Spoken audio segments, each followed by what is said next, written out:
And hi there, boys and girls, children of all ages.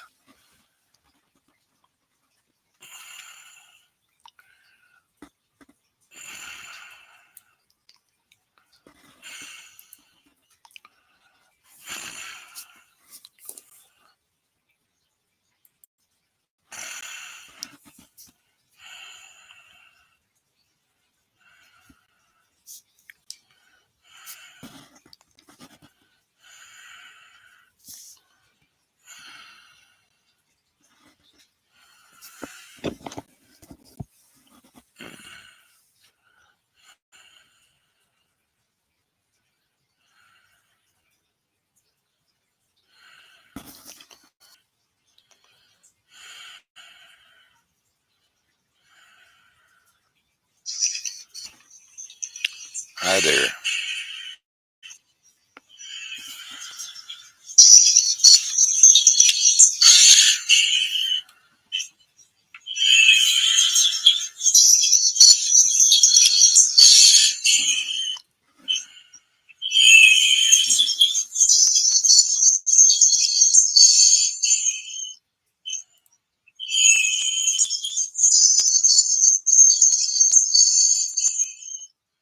Haha, I fingered it out. Hi, Jody. Isn't that cool? Yeah. All right, I got it fixed, set up. Let's see.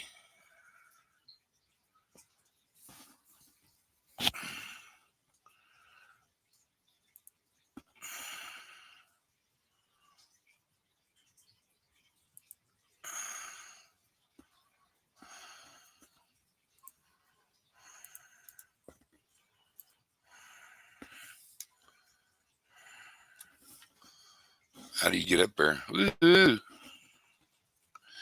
And so then you go to invite guest.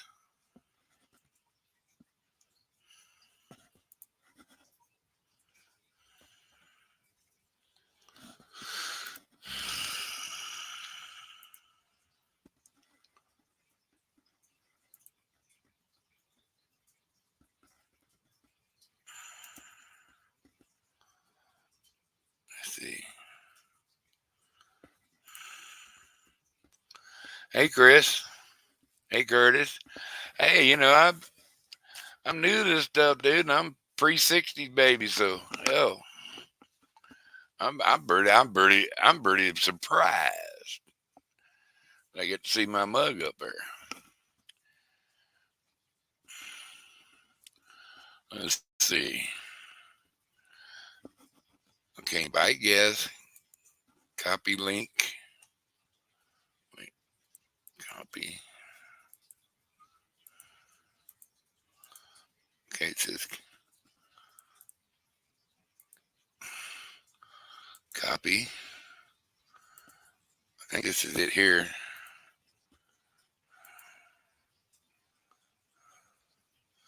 I think that's it.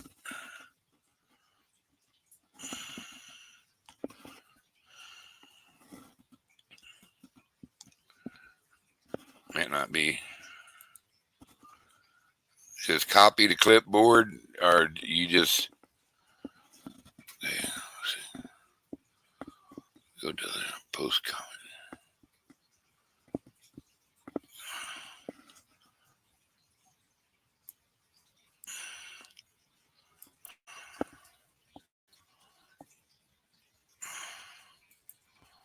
Okay.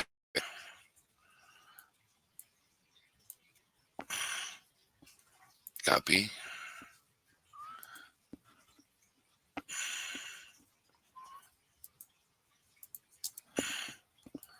There. Yeah, I think that's it. Okay. Yeah, that's it. Let's come up, Jody. See, you can talk to me that way, and I can do better when people talk to me. Ah, there she is.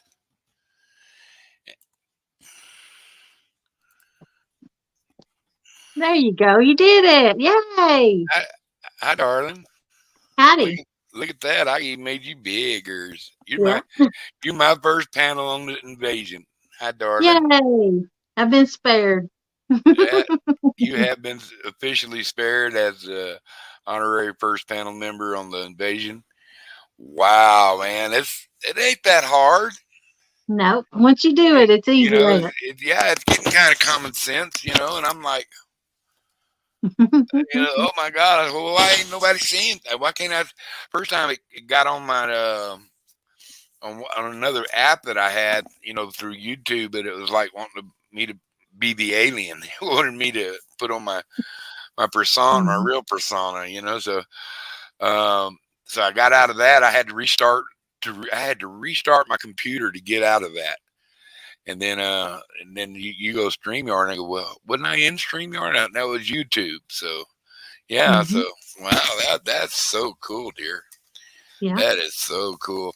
I was just like, now it's just like, ooh, there's no stopping me now, man. I'm on my way. I'm gonna be Uh-huh. YouTube famous, So I don't know. Yeah, that's pretty cool, man. We can get rid Yeah. of these. We can get rid of these right here now, huh? Yeah. You can have 6 or 7 people on panel for Yeah, the crew. that's just golly, yeah. I see it up Yeah. there. It's got a little panel right there. It's just getting used to it. I just never thought for a Mhm. second that I would be on live YouTube looking at a pretty girl talking to her live on my panel. I got a panel. Oh wow! You may touch. Woo-hoo. You may touch me. Oh Pound my it God! out. Yeah, I don't know. Did you go fishing today? Nah, I work today. I work Monday through Thursday. You're not allowed to use four-letter words like that on this channel. Hmm. That's why I go Thursday night. As soon as I get off work, I go fishing. Man, I'm so ready to go fishing, but I got so much on my plate. I kind of worked today. I sold a boat today for my buddy, and way me and him do deals. He tells me what he wants for his boat, and then I sell it. Anything over that's mine. So I made me $1,000 today. So that's gonna help for the new house. Yeah. Man, I'm gonna miss this house, but I'm not gonna miss it that much because Barb made the house. You know what I mean? So Mhm. Yeah. right now it's just a place where I'm sleeping. So it doesn't mean anything to me anymore like it used to. Yeah. But man, I'm so excited that I can almost take a breath, and I don't break down every time I see something of hers. Or I mean, it's not easier. It's I don't know, man. It's like I feel her around me all the time, so I'm not sad, you know. Mhm. Yeah. I got to change subjects too Okay. because Well, uh, how about I teach you more on the StreamYard then? sure, sure, sure. Okay. Like, if you get more people up here, like, they don't like this view that we're on all the time. Got to And Google. they Sure. change it. If you go to other, and then it'll be format, I Say think. what you saying again. I had something pop up over on my screen. Say what Go to other. Do you have other down there? And then go to format. it says. I have invite. Share. I don't have other. What You got what did you something down there you can click. Format. for what do you want me to do? You can change the view of the people up there. Like, Oh if yeah, you have more people, yeah, like that. yeah. I can do that. That's Okay. that's a You know you how to know put somebody's solo layout? yeah. There you go. Do you know how to change somebody's name if you want to be mean? No, not yet. But you got to go to settings. You go to Uh, guest and you click on their little icon, and then you pop up and it say, I think, change name on the main bottom of it. okay, I think I can figure that out. Yeah. Yeah, Like, 'cause sometimes I'll change Steve Adams to say 60 Steve. You know. yeah. Let's see who else we got in here. We got Curtis in here. We got how many?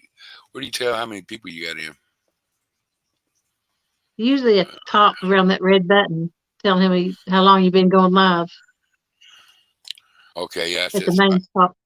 it's 5 yeah. Mm-hmm. Cool.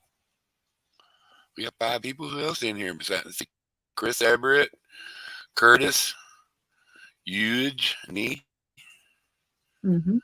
and then we have a couple of people that are not Lurking. revealing who are in here lurking. Uh-oh. There's Coach. What's up, Bubs? Did you catch any fish? Did he catch any fish? He didn't catch none. He was having a hard. He was doing a lot of fishing, not very much catching when I seen him. Mm-hmm. Thank you, Curtis. I'm trying, bro. I mean, I don't even know why I'm sitting there on YouTube. I didn't get to talk to a pretty girl. That was a good thing. That worked out real nice. And Oh, I but caught you when I fell asleep on hog legs. I went back and watched. that was hilarious. I was sitting there listening. I went, and somebody went to sleep. What have you been fishing and stuff? You go to work, then you go fishing, and you got to sleep sometime. What do you I do for know. work? What do you do for work, or is that a secret? I do purchasing, and then I manage a quality management system, documentations and records and audits and things like that. Yeah, cool. I was I was a salesman for a lot of years, but I was a commercial fisherman most of my life till I moved to New Mexico in '92, and then from Mhm. then on, I had a lot of money from a settlement and stuff. I was a hippie and a pot grower for a long time, and then um, I went to help a lady buy a car, and I had hair longer than I had it now, and I was skinny then though, and I walked in there and I shit you not, I was wearing a pair of overalls with just one strap and Jesus shoes on, and a white and a bitch beater white T-shirt on, Yeah. and I argued the price of this guy, and she got it, and argued down, she got it, and I made him throw in a little Beretta because I just blowed my truck up. I made him throw in a Mm-hmm. little Beretta that needed a serpentine belt, Chevrolet Beretta, as part of the deal. And which he did, and she bought her truck. She was happy. I got a little truck. It took me about 20 minutes to put on a serpentine Mm-hmm. belt on it, and I had a nice little car for freebies. Plus, she paid me Yeah. a couple of $100. And he asked me, he goes, man, you ever sold cars for it? And I said, well, one time on I-90 up in Houston, I worked at a hoopty lot, and he goes, you know what a hoopty is? And I go, yeah, I know what a hoopty is. He said, well, hell, you're a car guy if you know what a hoopty is. And I started laughing. I said, yeah. He said, well, you need a job, and I and I had checked my bank account a couple of days before that. I looked there, and there was but 12 grand left in it. And I said, and I hadn't worked in 4 years. And I looked in there and I had 12 grand in it. And I said, oh my God, I'm gonna have to get a job. Mm-hmm. And I said, yeah, I could use a job. And he said, well, could you dress like them fellers out there? And I go, yeah, I got clothes like that, which I didn't, but I had 12 grand. I could go get some clothes. Yeah. And I had a beard. I was scraggy. I hadn't shaved in 4 years and grown. He said, would you trim your beard? And hell, I'll cut that beard off. I said, I'll see you Monday. And he said, all right. So I went back and I cut my hair. I got a GI shot and cleaned up, and I showed up, new patent letters. I was ready to go. But when I walked up to that guy and I go, all right, fella, what do you want me to do? And he looked at me, and he you could tell he didn't have a clue who I was. He says, I don't know who you are, but your voice is really familiar. And I said, well, you remember that little Chevrolet Beretta parked right over there? And he goes, are you kidding me? And I go, no, that's me. And he said, boy, you detail up good. Well, I started working selling cars, and in the first 9 months I made $98,000. So I mean, it was my first month in the car business. They handed me a check for 9 grand. I was like, okay, I'm Yeah. in. I like Mm-hmm. this, and Yeah. and I ended up doing it for a long time. And being who I am paid off for me really good because I didn't lie to people. I didn't bullshit people. I bullshitted with them, but didn't bullshit them. And Mm-hmm. you just tell them the truth and help them. You'd be surprised how easy it is to sell somebody a car. And I was really Yeah. good at it. And I made quite a bit of money in the car business. It was good to me. until I had a oh my god, and Yeah. so I retired, and me and the wifey was gonna sell this big ass house because 5,800 square foot, and that doesn't even count the Mhm. basement. And we was gonna buy a little smaller place, more fittable for two older people, that's clanking Mhm. around in this big thing. Yeah. And I don't know, man. She up and died on me, and that and we neither one of us were expecting that. She wasn't Yeah. expecting that. Everybody I had somebody say, "Aren't you mad at her for not putting you in the will?" She was going to change it over. But we're not in a hurry. That we're all going to live forever.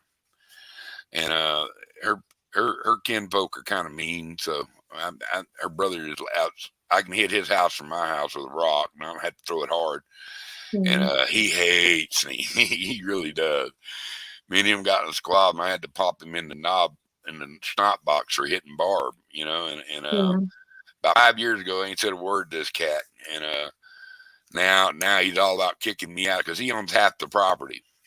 Okay. They all inherited it. It's been in the family for Mhm. years. And I'm not trying to lay a claim on this property because it is a family property. You understand? And Mhm. I've been with Barb for 20 years, but they never really seen me as family, if you know what I mean. So, Mhm. which Barb didn't give a damn. She loved her some fat man, and I loved her too. I ain't kidding you. We had a wonderful relationship. I mean, we fought. We had one argument in the whole time, one real argument. I Wow. went I went over to my nephew, stayed there about 6 hours. I said, "The hell with this." Went back and finished the fight, and we made up. And I said, "We ain't never arguing again." We never did. I swear to God, Mhm. we took shots at each other, but hell, that was half the fun of being together. That was my best Yeah. friend. She couldn't pick on me. Who could? Because Mhm. good Lord, I fired at her all the time. Uh, she might have got sainthood for putting up with me for 20 years. She might be up there in heaven on a bigger seat than I'll be able to get to for Yeah. putting up with me. So yeah, and then I was on YouTube one night, and I found Chris Flores. So Chris was the green chili juju guy. That's my boy. I love that guy, man. I love him. And Tim Molina, he's a cool cat daddy, dude. And that's it. That's where I started into my digression and my addiction to watching people fishing on YouTube, Yeah.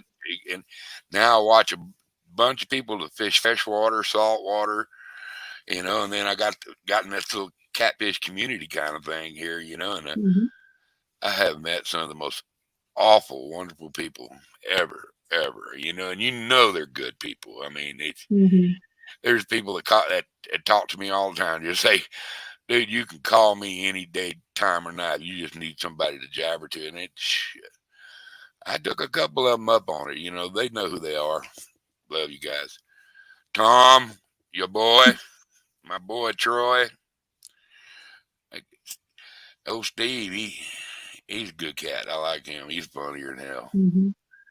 And everybody, there are some characters. There are Oh, some yeah. characters on this Mhm. place.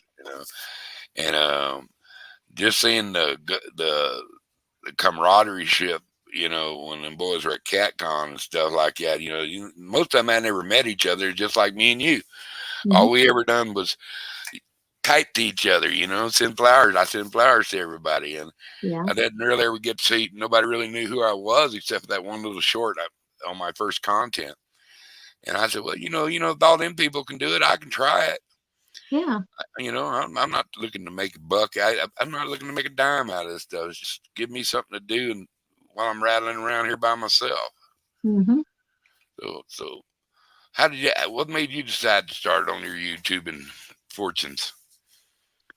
I started to a couple years ago, and there was conviction in my community where I live in catfish, and it kind of throwed me off from it, so I didn't post or anything. And then I've been watching though, I never really got into chat though. I just watched, and then I did sign up for the women's tournament for Palmetto, and then I had to post video.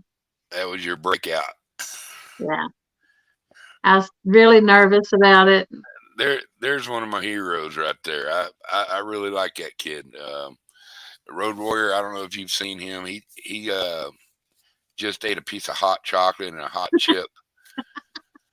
The dude is off the hook. I love him. He's such good people too, and you know he is. And he's the kind of guy that I enjoy watching. He's a little different than everybody else, but that's what you Yeah. can't say I'm not different. I know who I am. I'm a different kind of guy, and I like being me, and he likes being Mhm. him, and he's learning who he is. And Yeah. I, right on, Road Warrior, you're a tough dude, man. but he showed. I always thought that show where they ski jump and it was the agony of defeat, or the agony. It was Mhm. him eating that hot chip and that hot candy. Oh my God, the faces he made. I told him, I begged him not to eat that because I seen him eat that chip. I Yeah. begged the kid. I said, "Kid, don't eat that. They setting you up, man. 9 million scullies that thing has. Ooh." And he plays games on Mhm. live on TV, and I'm a big game freak. I can't play them anymore. When I was young, I loved any kind of game, and now they got all these games. I play World of Tanks. That's about as far as my coordination can get me now. Mhm. I had me a little motorcycle wreck and kind of hit my noggin a little bit. It slowed me down in some of my motor skills. But Yeah. yeah, I'm trying to get him to play Rust. If he'd ever learn how to play Rust, he'd get 1 million followers because he's a character. He really is. I've seen him some on Willie's. Yeah. He's a different kind of cat, and I like him for that. I Mhm. mean, he don't care, and he seems like a nice young kid till you piss him off. And then he'll line you out. Mhm. Hey, you're welcome up on my up here. You want to come up here, Road Warrior? Your link's still up there. Just go scroll up and get it.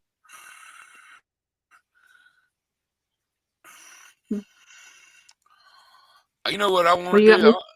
least Yeah, or anybody wants to come up? I got room for a couple more. I think. Let me see. yeah. You got Yeah, room for 6. look at there, man. I can Mhm. minimize everybody. I can step down and let somebody else come up. No, hell, I like having you up here. I want to fish Tom's dock. I want to sit there. I love docks like that. I had a place like that growing up as a kid. That not everybody in the world could fish on it, and it Yeah. was just you could just every once in a while you just catch a golly whopper out of that rascal, man. You'd always catching fish, it seemed Mhm. like, but every once in a while Biggie would cruise through there, and boy, we'd catch some 40, 50 pound yellow cat that spot, and Yeah. I watch all these guys, and mostly people they really don't know. I'm on the epics level, as far as Mm. obsession for catching big fish. I had that in me for a lot of years. I was a commercial fisherman. I caught Yeah. catfish for a living, so I figured them out how they thought, where they lived, how come they're there, and I Mhm. could go just about any time of year and catch a ton of fish. Yeah. And I would take, and I had a buddy who had a fish house on the river. I could just pull my boat up in there and take them straight up to a walk-in cooler and take care of them, tables, and so it was a good gig. I made a lot of money doing that, but Mhm. hard work.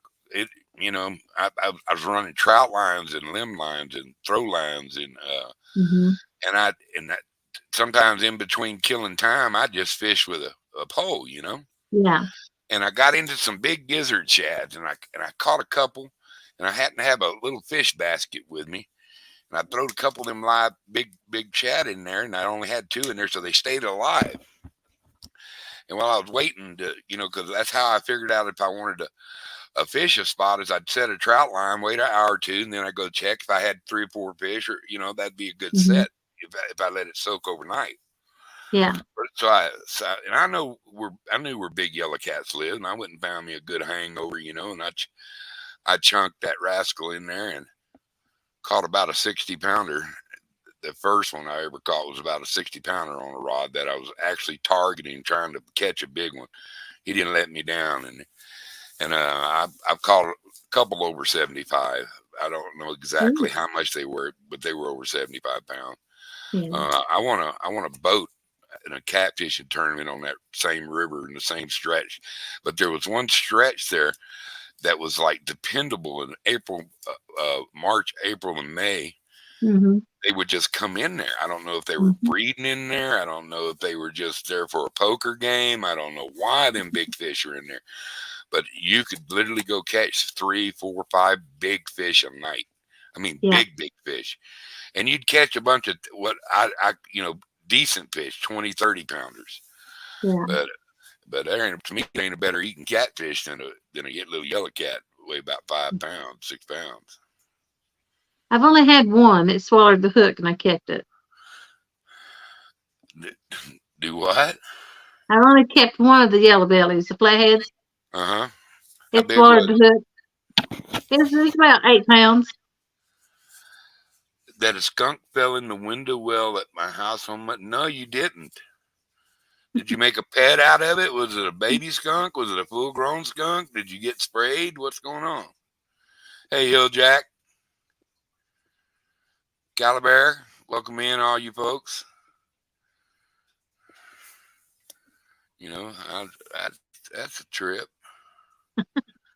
Just got Did it shaken. spray? Huh? I don't Did know. it spray his house? I don't know. Road Warrior, did the skunk spray your house, Bubs?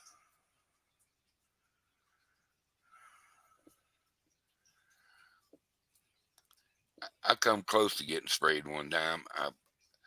I was in the Army, and I had 2 Mm-hmm. drill instructors right on my ass, and they tell you, "We catch you, you're in trouble." During these, I could run back in the day. And I come around a corner, and there was a mama skunk and 2 babies, and I just jumped over them, kept running. They run right into them, boy.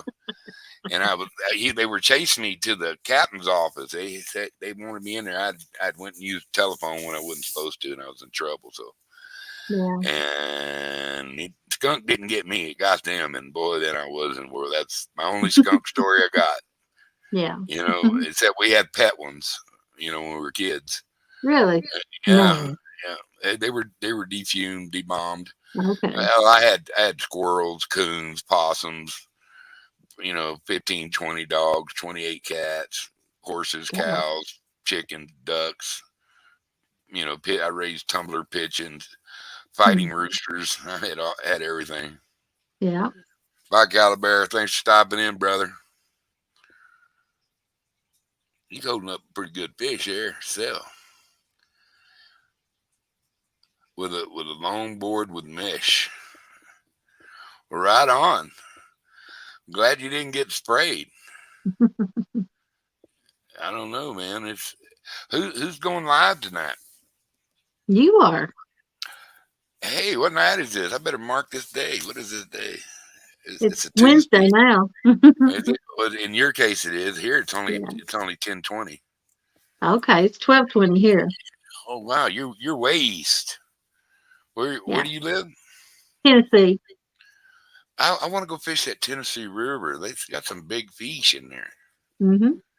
That's where Big Mike fishes that river, dude. Yeah. Too. That He fishes Chattanooga. He's about 2 hours away from me. you ever fished with him? You fished with him before, haven't you? Yeah, Yeah, one time. yeah. He's an all right guy. I like Mike. He's a fishing son of a gun. He catches some Yeah. big fish, man. He's good Mm-hmm. people too. Yeah. You know. Bob, Eh, Bobcat fishes there, and Daryl from Trophy Masters Outdoors. Yeah,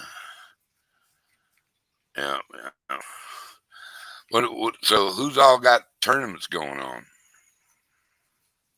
We got the 1v1 finale Saturday. And who's still in it? Creo is going to be fishing Freddie.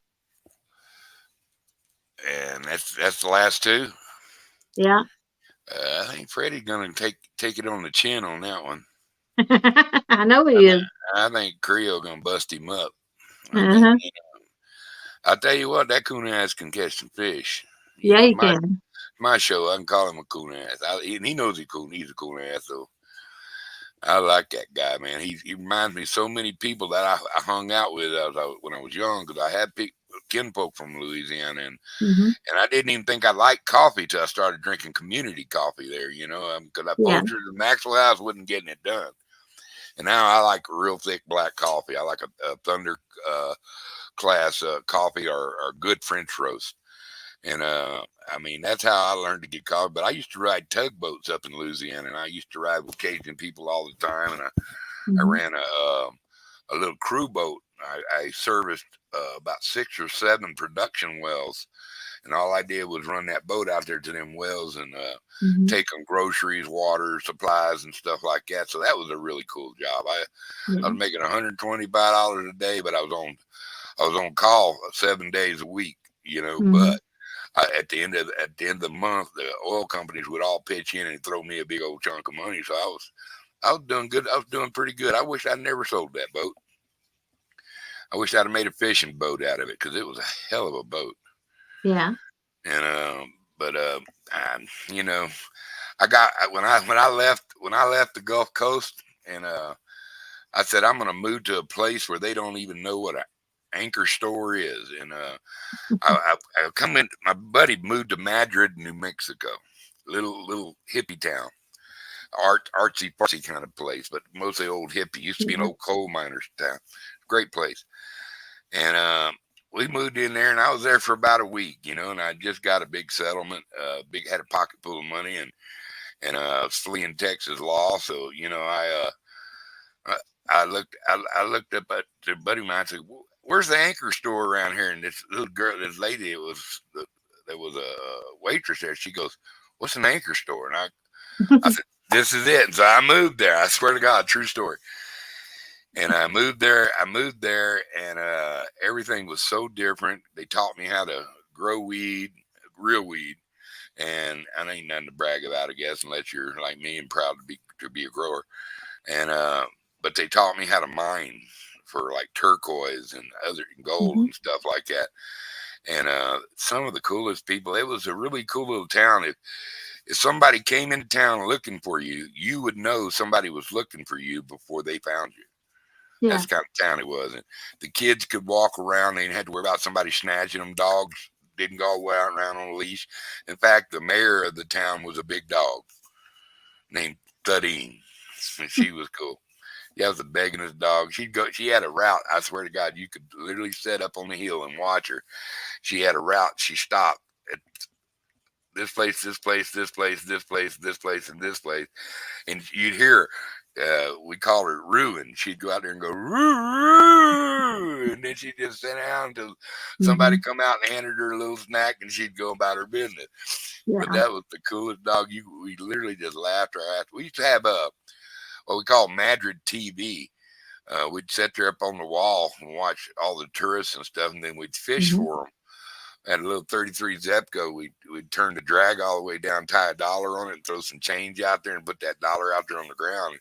And then we had an 8mm camera that we were doing about taking pictures of Polaroids back in them days. And you'd be surprised the people that would break and run for $1 bill, and then Hmm. you'd have them on that reel. And I got him. And then some of them let you reel them in and stuff like that. It was pretty funny. But a stranger bunch of people I ain't never met in my life. Being from South Texas, I mean, phew, it was totally different. Yeah, you probably, I don't know. Tomato juice takes it off pretty good. I think so. Yeah, I've always heard that. I hope I never might find out. might be 2 or 3 weeks where you can get a date, but I think if you did enough ketchup baths, you'd be all right with it. Wow, man, I had 11 people watching this rascal. Let's see. Let's see if you can get somebody to come up with you. I'm starting to get sleepy. Hey, how you doing, brother? Okay, I got to share that thing so I can hear again, right? Yeah. No, that's not right. No, that's it. No. Guess. Okay, yeah, go to invite Invite. first, and then hit that. And let's see. Copy. All right, here we go. Let's see. I think that's it. Boom.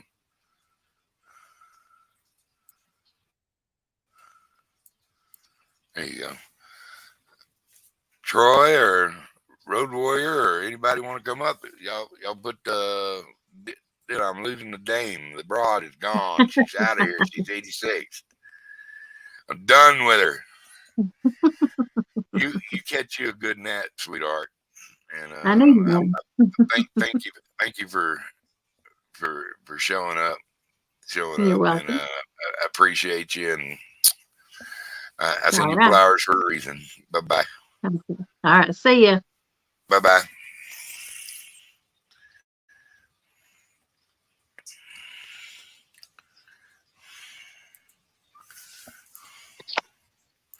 What's up, Duggar? Hell, Jack, how the hell are you, brother? Just getting up, buddy. This stuff's got me down. I'm sleeping weird hours and shit, you know. Yeah, I know, brother. I've got the weirdest sleep going there ever was right now, man. Me too. Me too. I mean, let me get a drink. So I want to come up and tell you thank you for the prayers and everything, buddy. I appreciate it, man. I want to let you know. How'd that work out for you? I go in the 8th for the surgery, so That's gonna suck. You'll be all right, brother. Is it a pretty? What do they got to do, or do you want to talk about it or anything like that? yeah, they gotta go in and remove a 4-centimeter mass. Oh, Jesus. I hope you don't. I wish you all the best for that, brother. I mean, golly, gee willikers. Yeah, they said they did the PET scan. They said that's the only place they see it. So that sounds good. I mean, I'll tell you, I've been scared to death, but you know. Yeah. Well, bro. I mean, you trust your doctors, trust in God. I mean, what else you got to do? I mean, you go in thinking negative, then negative things could happen. So keep it all positive. Think it into existence. Yeah. So it'll all work out in the wash. And I went through a little surgery. You think you're gonna live forever, and you think you're invincible when you're young. And I'll tell you what, man, getting old ain't for sissies. I done found that out right now. I know that's right. Right now. I mean, I got different parts of me trying to be the pain of the day. You know what I mean?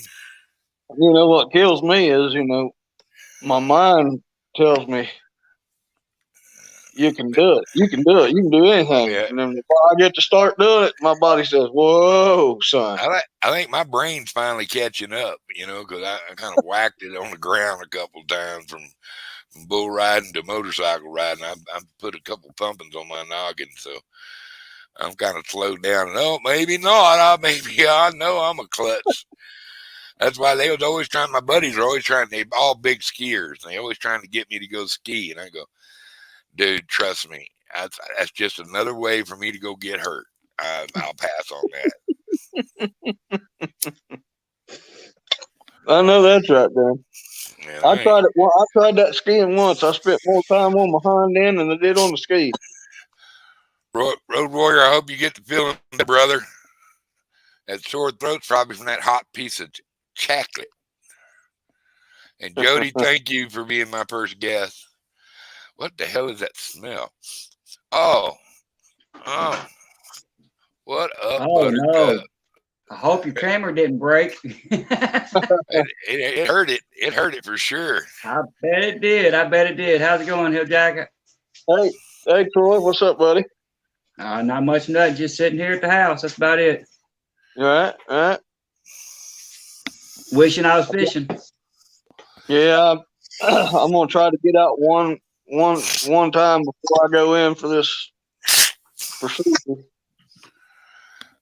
The wind ain't been cooperating. It's been blowing 30 miles an hour for like a week down here.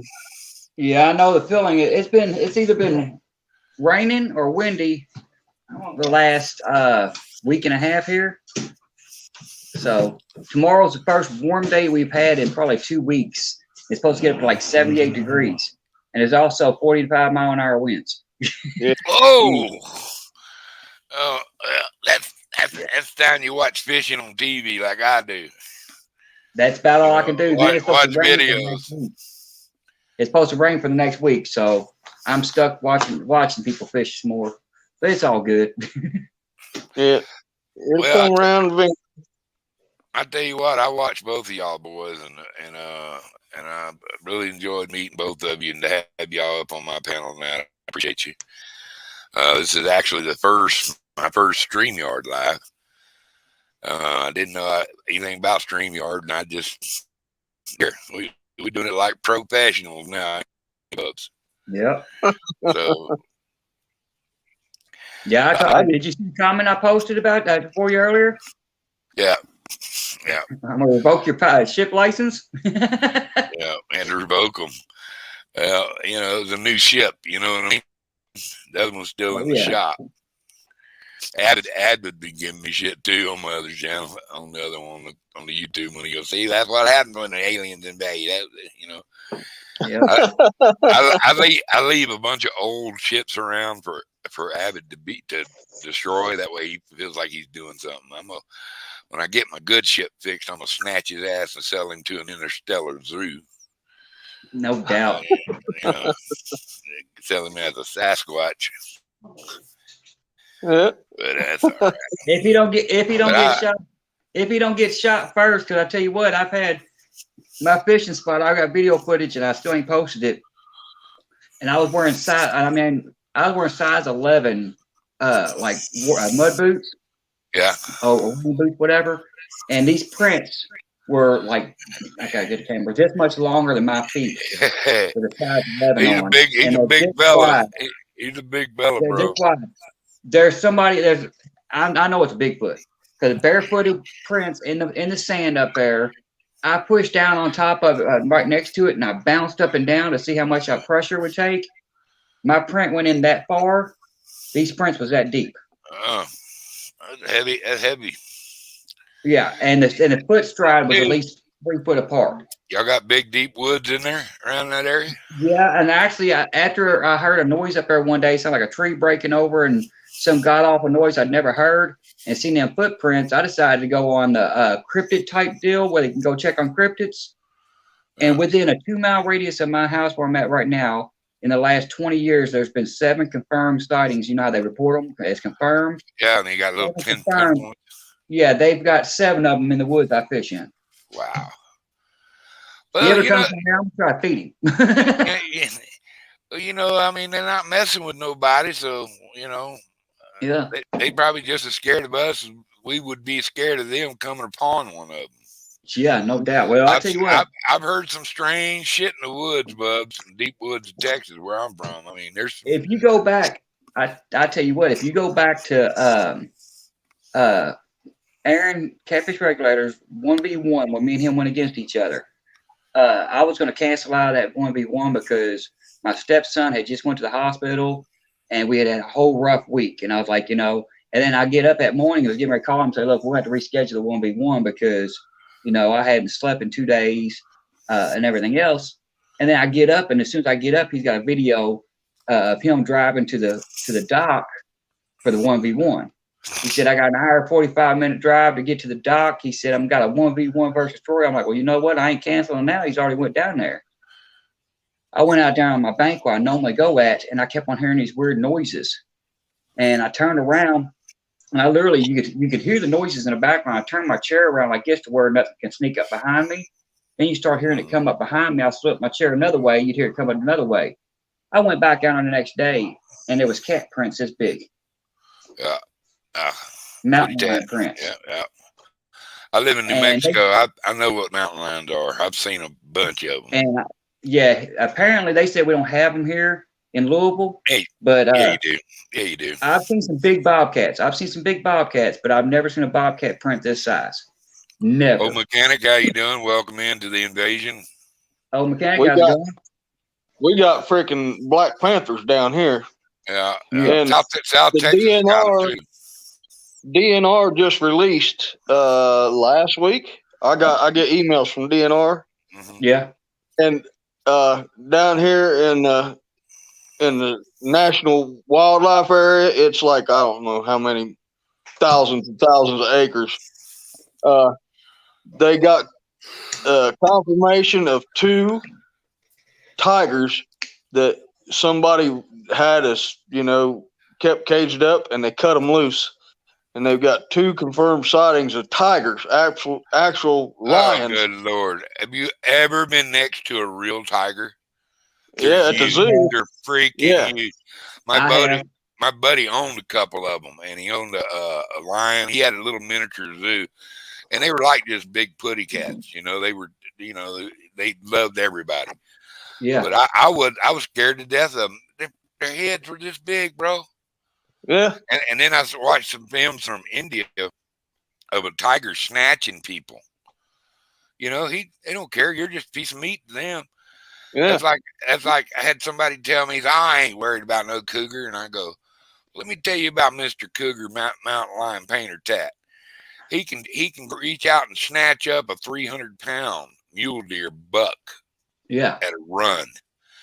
I said, can you do that? And he goes, well, I said, no, you can't. You can't even grab a little whitetail. Grab a 300-pound, and they kill elk. Yeah. Yeah. I mean, and you're going to tell me that you wouldn't be a cat turd if he decided to eat you? Because you don't know, I mean. Right. Dude, they and the thing is, where they released them down here is pure swamp. What they call National Wildlife Area, it's freaking miles and miles of swamps. That's the reason, like for me to go to Palmetto Cats to meet him, he just lives by driving 45 minutes away. If you go, as the crow flies, it's only 20 minutes. But you get down here, you got to drive around swamps everywhere you go because it falls down. Yeah. And that's where these tigers got released. Yeah. Into that swamp. Yeah, you don't want to mess with those. Good luck. No. I didn't want to find them with drones. Yeah. Yeah. I didn't want to mess with that cougar when it come down there. For the first time in my life, I was scared, and it got even worse because anybody that I'm not gonna go into detail about it, but that was my first what would you call it, extraterrestrial event too. Yeah. That night coming home, I didn't go fishing for almost a month down there because I was terrified. And I've seen some weird stuff in my life, but the stuff I saw that night I never seen before in my life.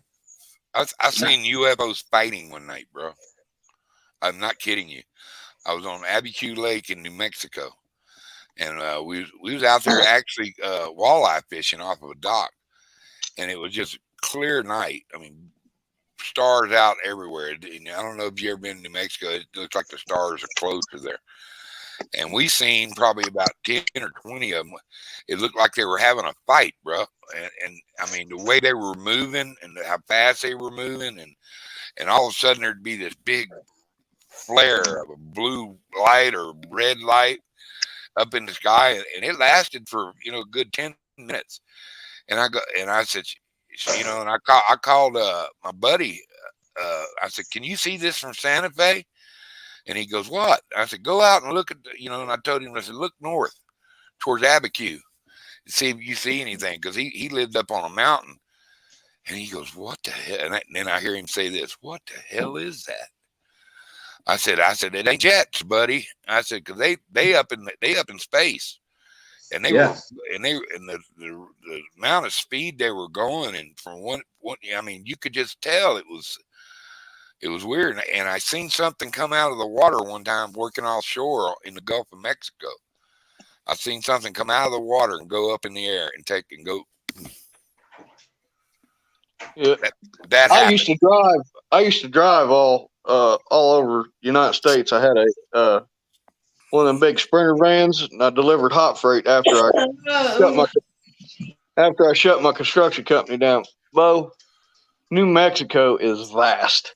I was on, I think it was on 54. I think it was 54, 4-lane highway, Bo. And I didn't have satellite radio in the van at the time. And couldn't get a radio station, nothing. I was driving down through there, and I couldn't see lights at all. I mean, I stopped the van in the middle of the road, got out and took a whiz on a 4-lane highway out there. And I just walked out in front of the van and walked and circled all around. I'm like, my God, Bo, there's nothing here. Yeah, it's big in some places, empty. Yeah. You know, and I drove like But 3 it's hours got- without seeing a got- light. but it's got some of the most beautiful country. If you really, you know, especially up in northern New Mexico, it really gets pretty. I mean, we got big giant pine trees, and Yeah. we got elk, and we got Big Mount, as you can see on my channel. I took him up in Red River, New Mexico. We got longhorn. I mean, not longhorn. Bighorn sheep. Yeah. We got ibex. We got, you know, all the ones with the big horns. What do they call them? Big white ones. I'll think of them in a minute. But we got so many animals around here, and we got some of them long ring-tailed coon cats. If you ain't never seen one of them things will scare the hell out of you at night, bro. sound like girls hollering. I ain't kidding you. I was driving through New Mexico and coming back from, I don't remember where it was. I was coming out of Arizona, and I come in through New Mexico, coming back east, and I seen a road marker. Well, I pulled over and stopped because it said it was a site where John Tunstall got killed in the Lincoln County Wars. Oh yeah, you're Out down in there in there. Lincoln. You're in Lincoln. Yeah. I know where you were at. Yeah. I hunt down there. I hunt deer. That's one of the only places I ever seen a whitetail down in Lincoln County. And then I drove on and went into Roswell. I was like, wow, that's a pretty cool town. I stopped at McDonald's. The McDonald's in Roswell looks like a UFO. Yeah. It's built with like a UFO. You walk in, it's a UFO McDonald's. It's pretty crazy. Yeah, that's pretty cool. Yeah, there's a lot of oil companies down around Hobbs and all that stuff. My nephew, he's a big wig down at one of them oil companies down there, and he goes, man, there's just a lot of nothing down here. Yeah. But Like I said, and that's the only thing I seen. I like drove for 2 hours down this road, no lights or no nothing, and then boom, big huge field of light, and I get up on it, and it's an oil rig setting off the road. They light the world up too, boy. Yeah, they do. Yeah, they do. Out in the middle of freaking nowhere. I was just in awe how freaking vast that place is out there with nothing. I mean, Give me a second, y'all. I'm trying to get stuff taken care of with my daughter for a second. That's okay, bro. and I was like, what the world, man? How does people live out here? There ain't no stores. There ain't nothing out here. But, you know, it's cool. I wouldn't mind living out there, so I wouldn't have to deal with people. Carmel, how you doing, Bubs? What's up, Carmel? All right, y'all. I'm gonna do a challenge. I'm thinking about doing a challenge this week. What y'all think? I'm gonna see how much popcorn it takes to eat until you go into a coma. Oh, Lord have mercy.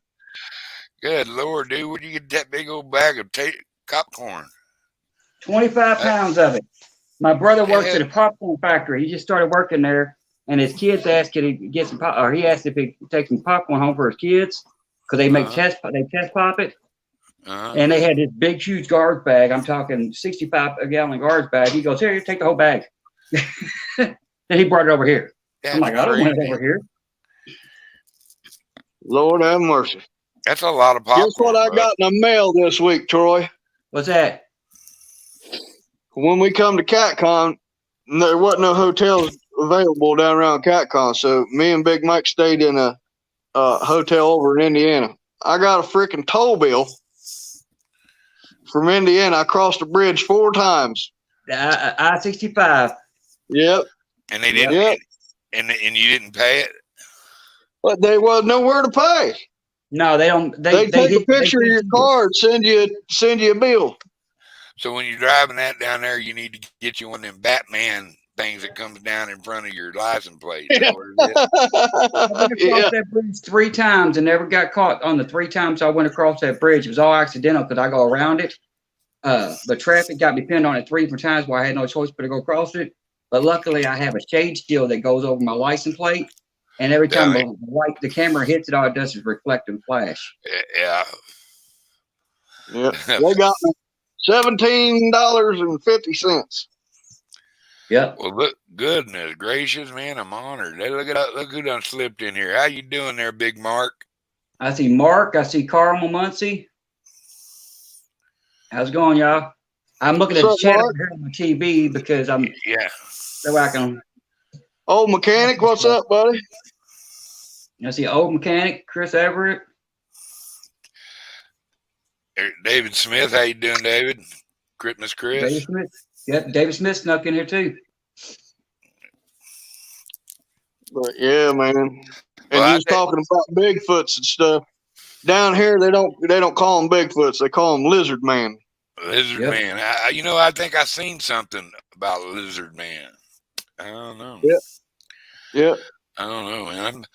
I'm not worried about Sasquatch, Lizard Man, nothing like that. I'm worried about cougars.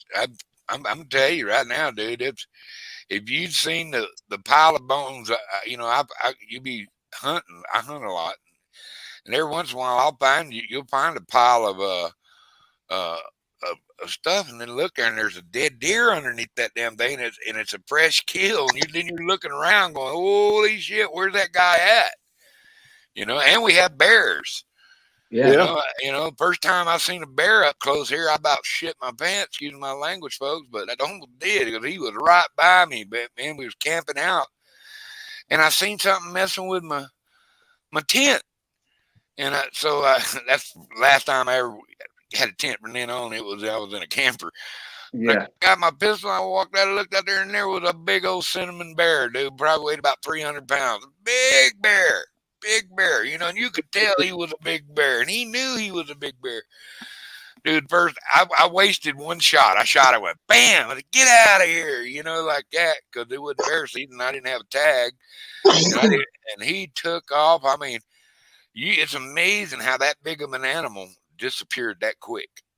Oh, yeah. I mean, I hunted them up in Canada. I went bear hunting. I actually killed a bear in Canada. And, buddy, it's an eerie feeling when you get around them. And the second one I killed with a bow. When I killed that one, he wasn't alone. I couldn't get out of the tree stand. Froggy just came in. Miss Froggy. I shot him with the bow. He ran off, and I heard him crash. But there was 4 more in there, and I had to wait to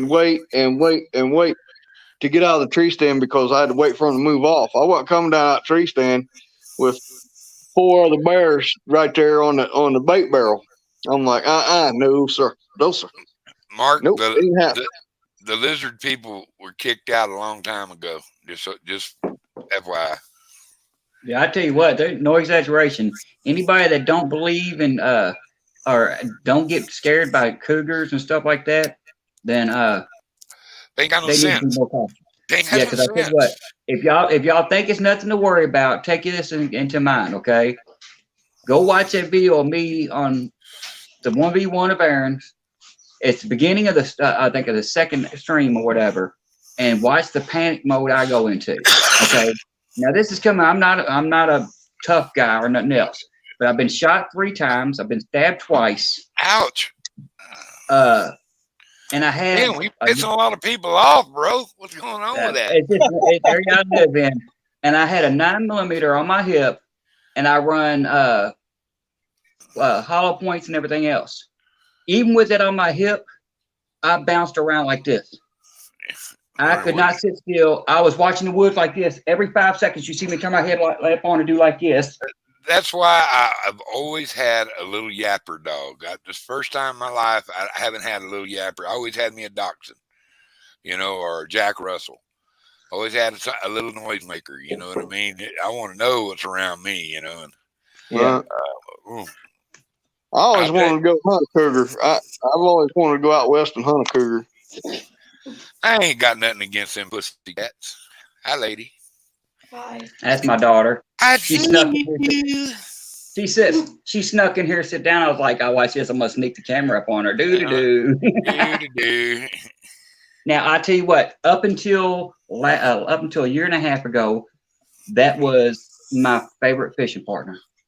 She would come over here because I only get her on the weekends at the time. She'd come over here, and even if I was tired and beat up or whatever, she'd come in the house and be like, "Dad, can we go fishing?" Yeah, we'll go. Next morning, get up, Dad, can we go fishing? Yeah, let's go. We go fishing 3 times a day because she wanted to go fishing. Yeah, Now I can't pay her to go.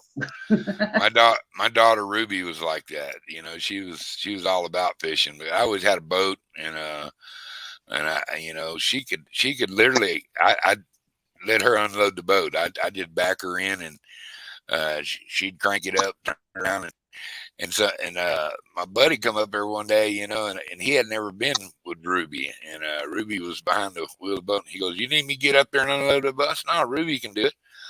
He said, "Really?" And I go, "Yeah. Shit, dude, she could load it, she could unload it, she could get it ready to roll on the road. She was part of the crew, you know what I mean? That was her boat." Well, Yeah, we never had a boat, but I tell you what, she was always my good luck charm. Always my good luck charm. Well, actually, she was my good luck charm. I was the good one. She was the good luck because we went down anywhere we went to. I could cast out right next to her and have my bait this far away from hers, and she'd catch the dang fish. We have a little lake, it's more of a pond. What they call lakes here are ponds, or tanks, what we call it in Texas. Yeah. And it's full of stocked rainbows. And I took some of them little maggots, or what they call them, little, you feed lizards and stuff. You can get them in mealworms. Mealworms. And you'd put a little red salmon egg on, a mealworm, and another salmon egg. It was like crack for trout. They could not stand it. They had to eat it. and when Ruby was about 6 years old, we was out there fishing one time. She loved to go there to catch fish because she always caught fish there. If she could catch fish, she was happy. And we were sitting there, and there were people all along the deal, and me and Ruby are just sitting there catching fish after fish. And I'm turning the little ones loose. I'm trying to get, 10 nice eaters, 5 apiece. We could keep 5 apiece. And we were just catching the hell out of it. And there were people wouldn't catching nothing. And finally, this little kid come walking over to me, about 7 or 8 years old, and he goes, "Hey." And I go, "What?" And he goes, "How are you doing it?" I said, "First off, who are you? You going to introduce yourself?" And he told me his name, and he said it was, "I am so and so and so." And I said, "Well, good." I said, "Now, how can I help you?" He said, "Y'all are over here catching fish. Nobody's catching fish. You're catching fish. What are you doing?" I said, we're using salmon eggs." He said, "No, you're not. You're using something else, because we're using salmon eggs too." I said, "Come here, kid." So I showed him what we were doing. And I said, "If I give you a few of these mealworms, you go over there, catch you some fish, you keep it under your skin how to catch them." He go, "I sure will." And so, they come in 100 in a box. If you get a big box of them, and that's really too many, but they stay alive for a long time. And I had an Oscar at the time. He liked them. And so I gave him 8 or 10 of them over there. He went over, sat down, he started catching trout. And next thing you know, here come people around the corner. They all want to know, well, what the hell are everybody using on this side of the lake? And you can walk around you can see everybody around the entire lake. You know what I mean? It's like a big pond. Yeah, that's about it. Jay Fox, how you doing, Bubs? Jay Fox, how's it going, brother? What's up, Jay Fox Hunter? Yeah, I tell you what, it's same way with her. We went to a lake. We got a little what they call Finn's lakes here. They're stocked with like small channel cat, 1 or 2 pound, baby cats. It's stocked with those 2 or 3 times a year, and they're public lakes. You just have to have a license to fish them. Well, me and her we used to go to one, and her and her brother went one day, and there was almost about 150 people there. Yeah. There's close to 150 people there at this lake trying to fish. Nobody caught a fish at all. We walked up. One guy moved out of this spot, and I asked him, I said, "Man, you had any luck?" He said, "No, I've been here for almost 7 hours. I ain't even had a bite." He knows her, walks up, packs up his stuff. She cast out in the same spot he is. About less than 3 minutes later, she goes, Boom, got him. I'm like, what? He goes, yeah, I got him. Boy, man, she got about a 3-pound channel. I said, well, throw back out there. She said, I'm going to. So she cast right back out there in the same spot. Boom, got him. And everybody at the lake's going, what is she doing? So I cast out there. I'm like, boom, got him. So we're sitting there. We start rolling all these fish. You got people walking around the lake that's been there for like 6 hours, slamming the rods on the. Oh yeah, they want to know. They want to know.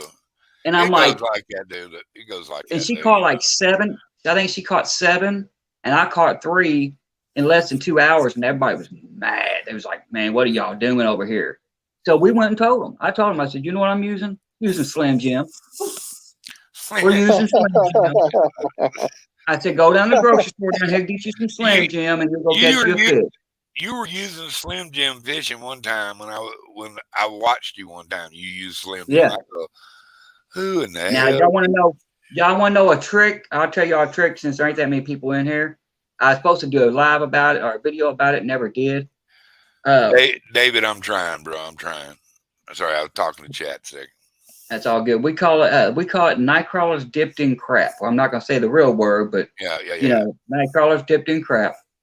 And what you do is you go to like Walmart and you get those blood ball baits, the stink baits. Yeah. Okay. Get you a bag of those of chicken liver blood. Take 2 or 3 of those and put them inside your night crawler container. Take it up and everything else and let it sit for 24 hours. Well, when you get them, pull them out, they smell like the real green worms, not the fake ones, but the real ones. And I was with my wife and my daughter, and I caught 5 fish in under 4 minutes on them worms. And I plan on going back out and doing it again, but they haven't stocked the lakes due to the virus. That's what they keep on using as an excuse. But the people who taught me how to catfish and fish was my grandfather and a couple of other people that took pity on us. My daddy was a fisherman early in life, and I went fishing 3 times with my daddy my entire life, and 2 times it was in saltwater, you know, and he just wasn't into fishing, and you can't hold it against him. Hell, he was tired of it, you know what I mean? And I never did get fooled. And but the people who taught me how to do it, you know, I've never bought bait in my life, man, except for, you know, lures. But I learned how to dig my own worms, throw a cast net. You know, hell, I was such a money hungry back in them days. I was commercial fishing, but I was also catching bait and selling bait. So, so I always had bait. You know, once you learn how to throw a cast net, or I'd had a couple little ponds, I'd go do the little hook routine with the little gills. You know what I mean? And I always caught my own bait. It would just chase my butt if I had to go buy a bait. And watching people use shrimp for bait cracks me up. You eat shrimp, man. They're hard enough to catch. You know, even the little ones are good. Yep. You know, you use a $6 shrimp to catch a $2 fish. You know what I mean? I don't mean. Hey, I tell you what, there's a little pond we was going to what was 2 years ago, and they got the hybrid bluegills in there, and these things get bigger. I mean, almost size of 2 hands. They're huge, and we went up there right when they was getting ready to spawn, so they was going crazy. Me and my wife hooked almost 26 of them in less than an hour. And we just using night crawlers and stuff like that. And I'm like, well, we got our limit, you know, because I think it's 15 a person. I said, we got our limit, and we're going to eat some of these. I'm going to use some of them for bait. About that time, this family showed up there, and they started yanking them out like left and right. There's like 12 of them, 12 people out there fishing. And they started yanking them out left and right. And I walked by, and they got shrimp. I'm like, you using shrimp to catch a bluegill? A bluegill. I mean, yeah, it'll work good, but pound for pound, I don't see it being worth it. All right. What sucks about down here where I live, this lake is flooded timber. You can't hardly throw a cast net down here because you'll lose your cast net. That's the only thing that sucks about then I use traps. I use, minnow traps or perch traps. That's how, I'd make my own, I've got an umbrella trap. Have you seen those? Yeah, I've seen those. Those are actually pretty handy. They fold up easy, and then they're I'm easy not to allowed to use exploit. it. You're I'm not. not allowed to use it. Why not? It's against the law to use in my state. I Then asked people before I ordered it because it does not specify you can't use those. It says you can use a minnow trap and stuff like that. It does not say anything about those in our guidebook. So I contacted Fish and Wildlife before I even ordered it. And I'm like, what is the regulations on this? I said, I know it's going to be the same regulations as anything else. I catch a game fish. If I catch a game fish or anything, I got to let it go immediately. So what's the regulations? And they're like, I don't know. I'm like, what do you mean you don't know? You're Fish and Wildlife. You should know this. They're like, well, we never had that question before. So I'm like, okay, well, I said, so nobody can tell me if I can use it or not. They're like, well, technically it's the same thing as a minnow trap. I'm like, yeah, basically. They're like, yeah, so I don't understand why it would be a problem. So I went ahead and ordered it. I got it in. I used it one time at a little creek down here I go fishing at. And then I finally get an email back. Oh, we did some research and you can't use those in Kentucky. Huh. When I'm I was like, living, before I moved down here from Ohio, I built metal. They were big square metal fish traps, yeah, and I'd put bread in them and stuff, and then go sink them in a creek so I'd catch my creek chubs. yeah. And man, I never ever needed bait because those fish traps work like a freaking charm. So oh yeah, we catch fathead minnows down here. You know, it's good for walleye. You know, just with a split shot about 3 foot above a gulp minnow. I mean, you catch a lot of we catch a lot of channel cat with it too that way. But Yep. we're targeting walleye basically. And but I use mostly curly tail plastics and stuff. I like, you know, but since my shoulders have gotten kind of bad, the using that fathead minnow is really easy. And I go to that little pond, a little lake I was just telling you about, where me and Ruby go trout fishing to catch my minnows. And that's the only species that I can tote around in New Mexico because they're everywhere. You know what I mean? They're fathead minnows. And but man, they work good for them walleyes. You just slow drag them on the end of. I used to use a little trout hook, a little bitty hook. You know, it doesn't hurt the minnow, and it looks all natural stuff, but it'll hold them big walleye. A lot of people I mean, you'd be surprised what a little hook will hold. It'll hold some of them big catfish. Will it hold them every? Will it hold them every time? No, it's got to be hooked right. If it's hooked I right, used it'll the hold number 10. I used the number 10 Eagle Claw. They're like microscopic. They're egg hooks for like salmon egg hooks. They're real tiny. And I use them for bluegill and stuff.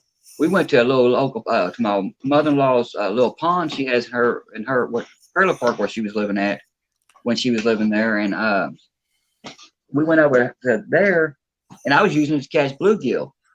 I hooked into a 10-pound flathead on that thing, and it pulled it right on in with that little microscopic hook. We use, you know, the little trout, you buy the already leadered up trout hooks. Yep. You know, and the real small ones for eggs, for eggs and mealworms, you know what I mean? And yeah, I catch crappie on them all the time. I catch a lot of walleye on them all the time. But the minnow, the little minnow, you know, they pretty good sized ones. They swim so natural with it in it that they just can't tell it's in there. And a lot of times I'll only have 44-pound tests, but I go to 8-pound if I'm fishing just for walleye, you know. Yeah. Catfish. Bank Fishing Adventures just come in. How's it going, Bank? I think you just came in. I'll tell you, I never had no experience using that kind of stuff for walleye because when I lived in Ohio, we go to Lake Erie, and we used Erie Dearies tipped with night crawlers. That's what we used, jigging Erie Dearies up and down, and they work phenomenal. I guess a buddy of mine went up there this past summer, and they were catching, because the catfish population in Lake Erie up in Ohio has just exploded. They were catching catfish on Erie Dearies. It's like a spinner type thing. I don't know if you guys know what I'm talking about. I catch a few channel cat on them curly tail grubs, and I throw a lot of countdown rapalas, that kind of stuff. You know, chatterbait every once in a while, just because we do have some big smallies. I mean, we got some big smallies. There's some little sow pigs running around out there, and we have lake trout. I try to tell this to people all the time. A lot of people are saltwater fishing owners or freshwater. A lot of freshwater can travel over to saltwater, and a lot of saltwater can travel Yeah. over to freshwater. I'm telling you, all these guys put all them bobbles and stuff on. I've never in my life had any trouble catching fish. The big flatheads, the way I like to fish them is like you're fishing for, say, mutton snapper. I like about a 20-foot leader with a sliding weight on it. I got 2 ties tied to my hook and a tied to the swivel, and tied to my main line on the other end of the swivel. 3 ties, excuse me, 3 knots. But you talk about if you got any kind of current that'll wash that bait right up underneath them where they like to live. It's sneaky, and your bait swims so much more natural like that, you know. And throwing a big old hand-sized gill, I'm not scared to throw. If it's as big as my hand, it's still bait. You know, I've never caught. I've I only use caught very one big flathead on baits one like bait. that. Do what? Try it Go like ahead, that. man. Put a leader. I like use. That's the only time I use fluorocarbon. I do like fluorocarbon for a leader. And I'm not big on braid. I got one pole that I have for braid, and that's for straight up and down jigging. Um, everything else I go with mono. I'm a mono guy, but I do like a fluorocarbon leader when I'm fishing like that. Like even when I fish for a walleye and I'm using grubs, I like using a little fluorocarbon leader. But that's always basically my setup, almost like a Carolina rig, but an extended one. And I believe in that little extra length. It gives you that boom quicker. You know, it lets that fish swim quicker. You know, I don't know, but it just when you slow roll it back in, it swims. And so I mean, we catch some hog walleye, bro. I mean, my biggest is over 16 pounds. That's a big walleye. And, you That's a monster. I got a ice chest that's got a ruler on it for 36 inches, 3 foot, and he was over 40 inches. She was over 40 inches she was over that 36, about that far. I got pictures of her. The picture of that fish weighed a pound. But just the picture. Hey, most of the pictures I take of my fish, the pictures weigh more than my fish anyway. But we got some monster brown trout here. I like catching them rascals too. My biggest brown trout's 19 pounds right now. I've never fished for trout ever in my life. And then we have lake trout in a couple of our lakes. And my biggest there so far is about 41 pounds. And I caught one muskie right at 43 inches. And one about 42 inches. I've only caught 2 big ones. I've caught several small muskie. We got one little lake here that's slap full of tiger muskies, man. Somebody had been using goldfish, and that lake got overrun with goldfish. They brought some tiger muskies in to thin them out, and they did the job. But you burn them things hit like grenades when they hit, man. Oh, dude, like a pike.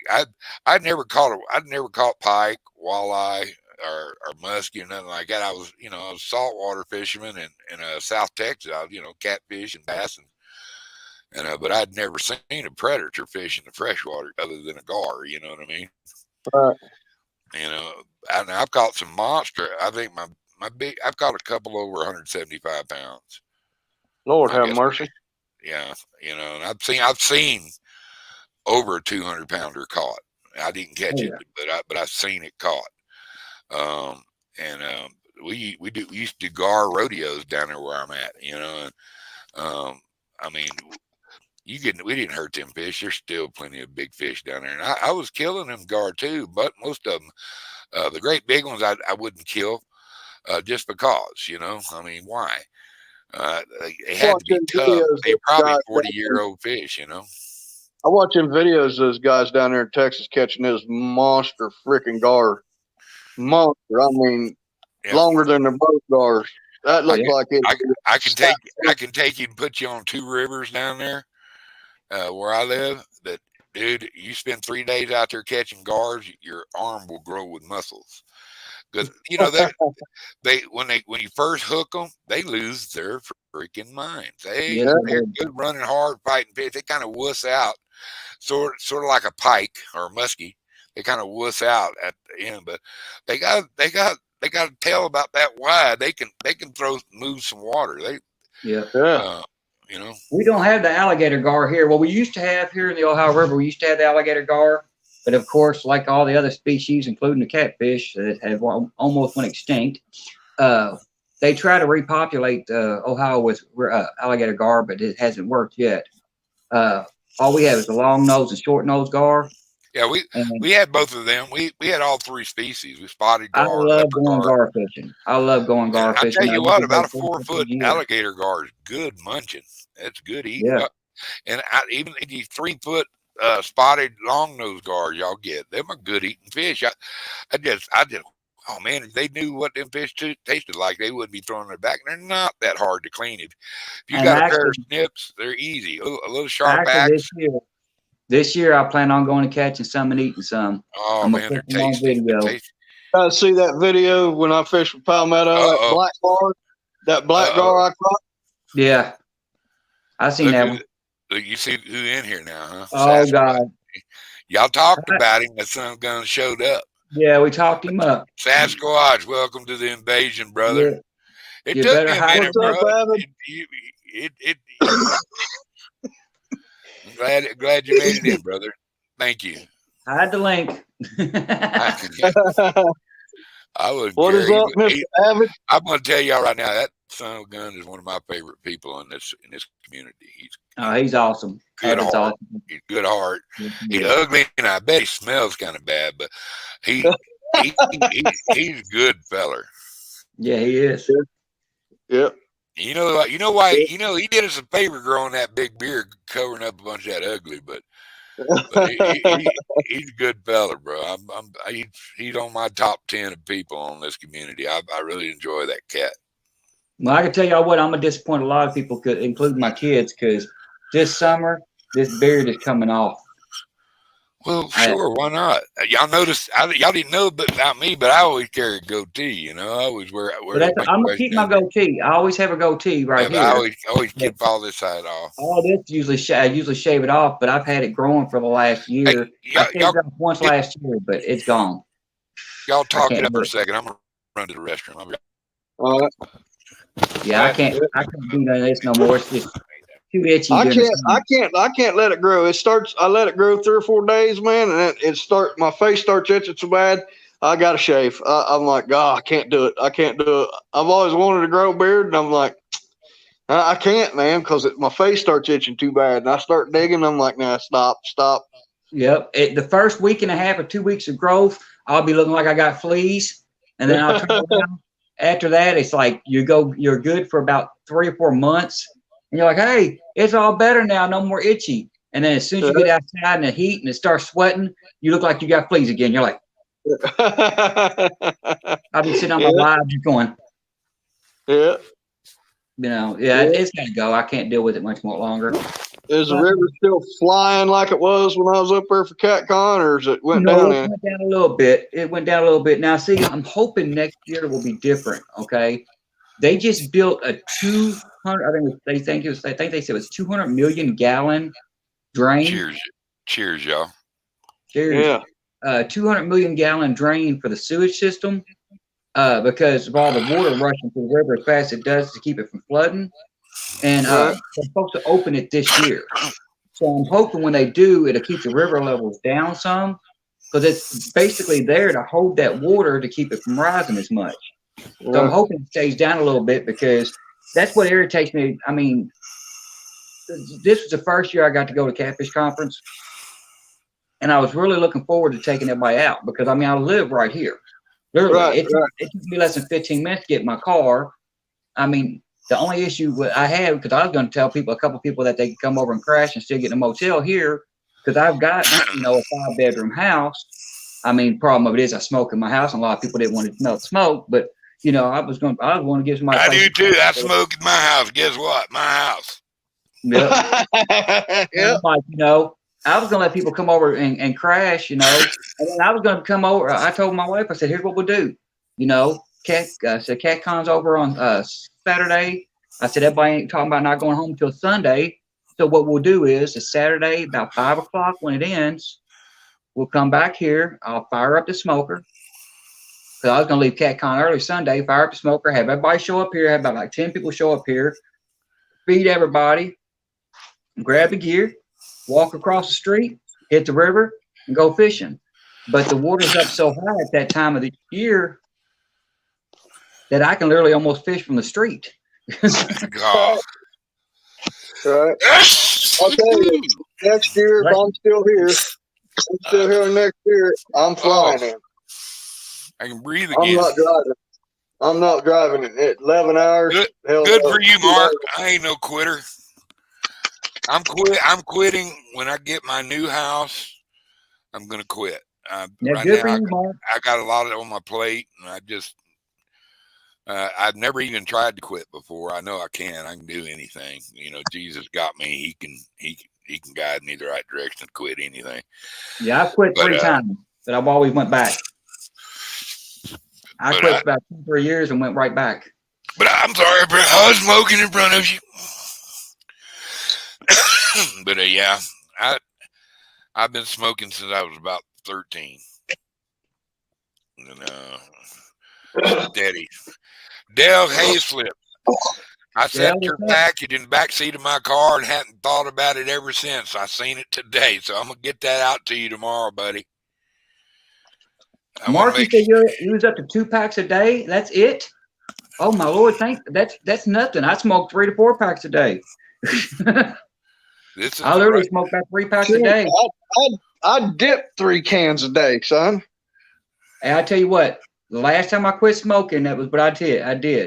I can't do like the long cut or something because my teeth. Because me being homeless, when I was homeless for all them years, my teeth rotted out because I couldn't take care of them. And excuse me a minute. Dale, is that your zip?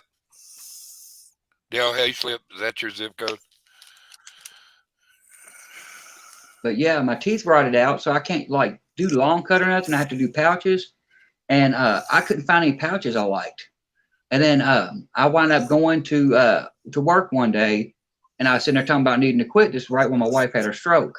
I'll get sent off. You got a stupid post guy.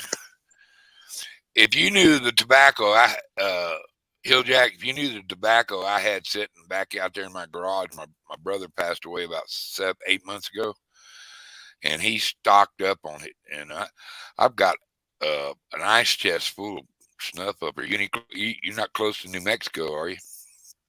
No, I'm South Carolina, Bo. Oh shit! There's probably 10 pounds, 20 pounds of tobacco out there. I can't shit you not. It's all of it. I just can't put that stuff in my mouth. I can't. Well, I'll quit. When this stuff hits $5 a can, I'm done. Yeah. Yep. I'm done. The cigarette I like that my used to be brand when I was working is $9-10 a pack now. I paid $3.50 a pack for these, and they're decent. I got lucky because this is what I just went and picked up. Luckies. Old Luckies. And you know the bad about it is? That and Raleigh's when I started smoking. You know the bad about it is at one point in time, these things right here were same price as Marlboros and all the other name brand. Now they're a generic cigarette. Well, that works. They're good. They're good smoke. But yeah, them are generic. They're still $7. But I paid $3.19 a piece. At piece. the reservation, I can get these. Yeah, for $35 a carton. Yeah, these was $3.19 a piece. I smoke right at a pack a day, a little less than a pack a day. I used to be a 2-pack a day smoker. I made a conscientious effort to cut down. You can't tell tonight I'm puffing them like mad, but yeah, I had to cut down, man. I could feel them. Yep. And I get that point too. That's why I'm quitting. And that's why I'm quitting. I'm going back on my juice diet. I went on a juice diet and lost 80 pounds, and I gained it back in a matter of 3 years. But I'm gonna go back on it. I'm gonna stick on it. Once I go there, I'm just gonna eat better. I'm old enough now, and I'm a good enough cook that I don't have to cook bland, but eat healthy. Yeah. But me, everything I got a gravy to it, baby. So I've learned how to cook different. Yeah. I want an air fryer really, really bad. I just got one, man. Go for it. They are awesome. I can't boil water, but I can cook in an air fryer. Hey, I tell you what, I've been fighting with my air fryer. I got one 2 years ago for Christmas. I didn't open it up for the first year because my kids, I got bigger kids, 16, 17, and they're lazy. They don't want to clean anything. And I had a deep fryer. I had a $70 deep fryer that was like an industrial sized deep fryer. I mean, I was using it to make blooming onion. Yeah, okay, that's how big of a deep fryer it was. I like me some blooming onion. I strained it out, had it all strained out, and I told everybody, I said, if you use it, clean it, because I'm not planning on cooking in it for a while. I just changed out the grease. Don't use it unless you're going to clean it. I went back over about 2 months later because I hadn't used it, and it had an air seal where you could put the grease in it, let it sit for months, and be fine as long as you're not cooking in it. I pulled this thing up, and it was all just dried and crispy. And I went and took a spatula and went to scrape the bottom of a settlement this thick in the bottom of it. Yeah. I'm like, who's been using the deep fryer? Well, we're sounds like a McDonald's deep fryer. Yeah. Like, well, I was frying burritos, and then I fried this, and I fried that. I'm like, and you didn't clean it? No. When's the last time you used it? About a month ago. I said, so it's garbage now, right? I said, because I'm never getting that stuff out of it. So I air fryers are really easy to clean. The air fryer we bought one of those Ninjas, and this ain't been a couple months ago. And like I said, I can't boil water, bro. I can't boil water, but I can cook in that thing. Well, my issue with my Ninja is, like I said, I just opened it up actually, I had it got 2 years ago. We just opened it up about 3 months ago because I wasn't going to open it up knowing they're going to tear it up. And they haven't cleaned it. I've been the only one cleaning it anyway. Damn, dude. But, they sound like you need to beat some children. I do badly. But yeah, it's like I don't think the temperature gauge on that the thermostat works because we cook a lot of French fries, and I went by the instructions what they said on the bag fries when I buy the bags and what it says on the air fryer. Well, you put it in there, and by the time you get them out, they're so hard and burnt you can't eat them. Well, so that's the first time I did my French fries like that. It did the same thing, and I cut the minutes what they recommended for minutes down. I cut it down 4 minutes, and they're perfect. Well, see, I tried that too, and it didn't work. So I turned the temperature down. Okay, tonight I cooked fries for everybody because I made burgers, and I cooked some fries. No exaggeration. My son come up here, my stepson, he cooks at 400. He burns them up, and he eats them like that. Okay, 20 minutes at 400. They're so dark you can't. I mean, they don't know if they're frying them. And he come up here and made some of those. And then I'm like, okay, well, nobody else can eat those. So here's what I'm gonna do. I'm gonna cook some. I dropped the temperature down to 300. Dropped it down to 15 minutes. By the time I got done, that 300 for 15 minutes versus his 420, my fries was still as dark as his. Really? It's like I think there's something wrong in it. It does not go. The temperature don't go down.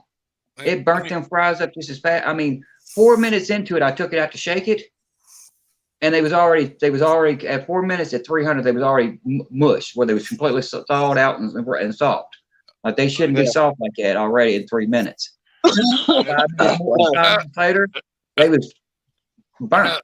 Enough tater talk. Let's get to the hard line stuff here. I'm here to interview people on this invasion and observing and finding out what's going on. Okay. What got you guys into YouTube? Hilljack, what got you into YouTube? What put that feather underneath you and made you going to go? Well, I'll tell you, Doug. I got to watching old Catfish Dave, and the guy's got a personality of a cardboard freaking box. Don't like that guy. I used to like him till he said he's going to give antifreeze to a dog. I ain't got no cut for that guy. Yeah, I started watching. Like I said, I was watching him, and I was I'll say watching. it on public, and I say it to his face. I don't got no use for you if you're going to give antifreeze to a dog. Right, That's all I'm going to say about that. and I was watching him and kayak catfishing I like kayak and catfishing. Dieter Melhorn, which I'm friends with now. I met him. We've talked. We text back and forth all the time. Dieter's a trip.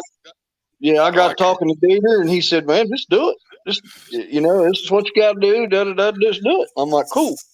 But I looked at that Catfish Dave and watched some of those videos where him talking. I could quit my job right now and da da da da da da. I'm like, if a guy with the personality of a freaking cardboard box or a rock can be successful, Why can't I? why can't I? Yeah. And I started, and then, like I said, And how many loyal subjects do you have at this time? That's what I call my hook sets. What y'all call hook set? My loyal subjects. 200. Who will be spared? 277, I think. Right It's on. been floating between 280, You're getting up there. 280, 270. Okay. And what have you felt that you've accomplished as a YouTuber, or what is your message that you wanted to give out to people? If you had to tell them, say, hey, I'm Hilljack. This is who I am. I know who you are because I've watched you since I've been coming on, and I've seen blow ups. I've seen, your rants. I've seen your laughter. I've seen every emotion you can give, and I respect you for that because you're being yourself. Okay, first off, I want to tell you that I respect that. Do I always agree with the way people present themselves? Hell no. Nobody's ever going to agree with the way I present myself all the time either, But let me ask you, what do you feel is your accomplishment? What is your goal? Where do you want to go with your YouTube channel? Well, I put a lot of stress on myself, as you've watched and seen. I put a lot of stress on myself, and I got burnt out on it. It got to the point where fishing wasn't fun. It was more like work. And I took the break, went back to welding school, and unfortunately where I'm at now. But just have fun with it, man. And the reason I just do lives is because I don't want to put on a false front. I don't want to create a video and edit it out, edit all the bad out. When you see me fish, when I go live fishing, what you see is what you get. I ain't sugarcoating nothing. I'm just keeping it 100%. I'm either gonna get skunked or I'm gonna catch a fish. Yeah, I like that. Yeah. I like that. And that's the way it is. If I make a fishing bid, it's gonna be just like a live. I'm just not gonna go live. I'm just gonna tape it. I'm gonna put out this. I'm not gonna edit it. You're gonna see certain part. For as long as my phone runs or I'm fishing, you're gonna see what happens. I might go live out while I'm fishing. I don't know. What's in the future? Right. I've never thought much about going on YouTube. Tell you the truth, that isn't like, oh man, I can't wait to do that. I mean, I am so surprised. I'm looking at you two guys, and there's 15 people in here talking, and I think that George Jetson technology is so cool, and I want to make my show. If I'm going to have a little show every once in a while, if you want to call it a show, I want the people that come up here. I want to dig into them. I want to see what makes them tick. I want to observe them. I want to find out what they want to do, and maybe I can let them see a part of their side that me as a fan. Because y'all got to remember, how long have y'all seen me in y'all's? You were there. chats? You were there for the beginning when I started. You were there for the beginning. I've been around a long time, and a lot of times I was there not talking. I was the lurker. You know what I mean? I'm just watching. It gives me something to do, and I don't know. And the first time I ever put on there, I put "Greetings, Earthlings" in the alien. That was my signature, and that's still my signature. That lets everybody know that's the first time I posted on your chat. Right. And I am being from New Mexico, and I'm being a real alien, and I can tell you this from experience. Everybody I've met so far has been good people, Right. I've seen a few tantrums, temper tantrums. I've seen a little bit of drama. He said, she said. That's got no place on this shit. I mean, let that shit go. I mean, granted, don't let them bug you, Bubs. You a cool cat daddy. You just got to go know that about yourself. You're a cool cat daddy. If you don't take yourself too goddamn serious, you ain't gonna do nothing but go up, Bubs. Just fish and have fun. If it ain't fun, why are you doing it? Yeah. I mean, I'm having a blast right now. You can tell I'm tickled. I'm easily amused. I look for the humor in everything. And I And, want to thank you another for coming up thing. in my panel tonight, bro. That's pretty cool of you. Right. Another thing. The reason I do it is to leave something for my grandkids and my daughter. When I ain't Yeah, here no more, it's still gonna be up here. yeah, It, yeah. it'll That's still be there. cool. That's cool. That's like I told Mike Turner. I made him a piece of poo. You're gonna be a piece of poo for eternity. And I mean, he had a problem with a friend of mine, and I don't care what y'all have fights. I don't care if y'all have. I talk to who I want to talk to, and I don't Right. want people to be dramatized on stuff. I want everybody to have fun and be grand. Come on, the invasion, but I want you to be able to say what you think. Don't be scared. Right. If you want to talk about politics, you're looking at a stout conservative right here that knows there was shenanigans in on our election.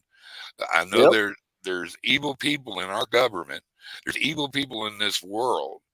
And there's other people that are standing up against them, and a lot of people are waking up to what's really going on. They look over there. There's a man over there with a gun. You ever heard that song?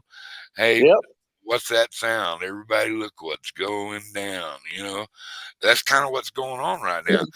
And I want people to be able to come in and voice an opinion. Hey, if you're a stout liberal, Joe Biden loving rascal, good. I want to hear you defend that guy. I want to hear you defend his policies. I want to be able to talk about politics, and I want to be able to talk about Looney Tune cartoons. You know what I mean? Whatever kind of subject comes around, I want to be able to talk about it. But I want to first. I really want to find out the people who come on the panel, and that are presenting themselves out there in the world of YouTube.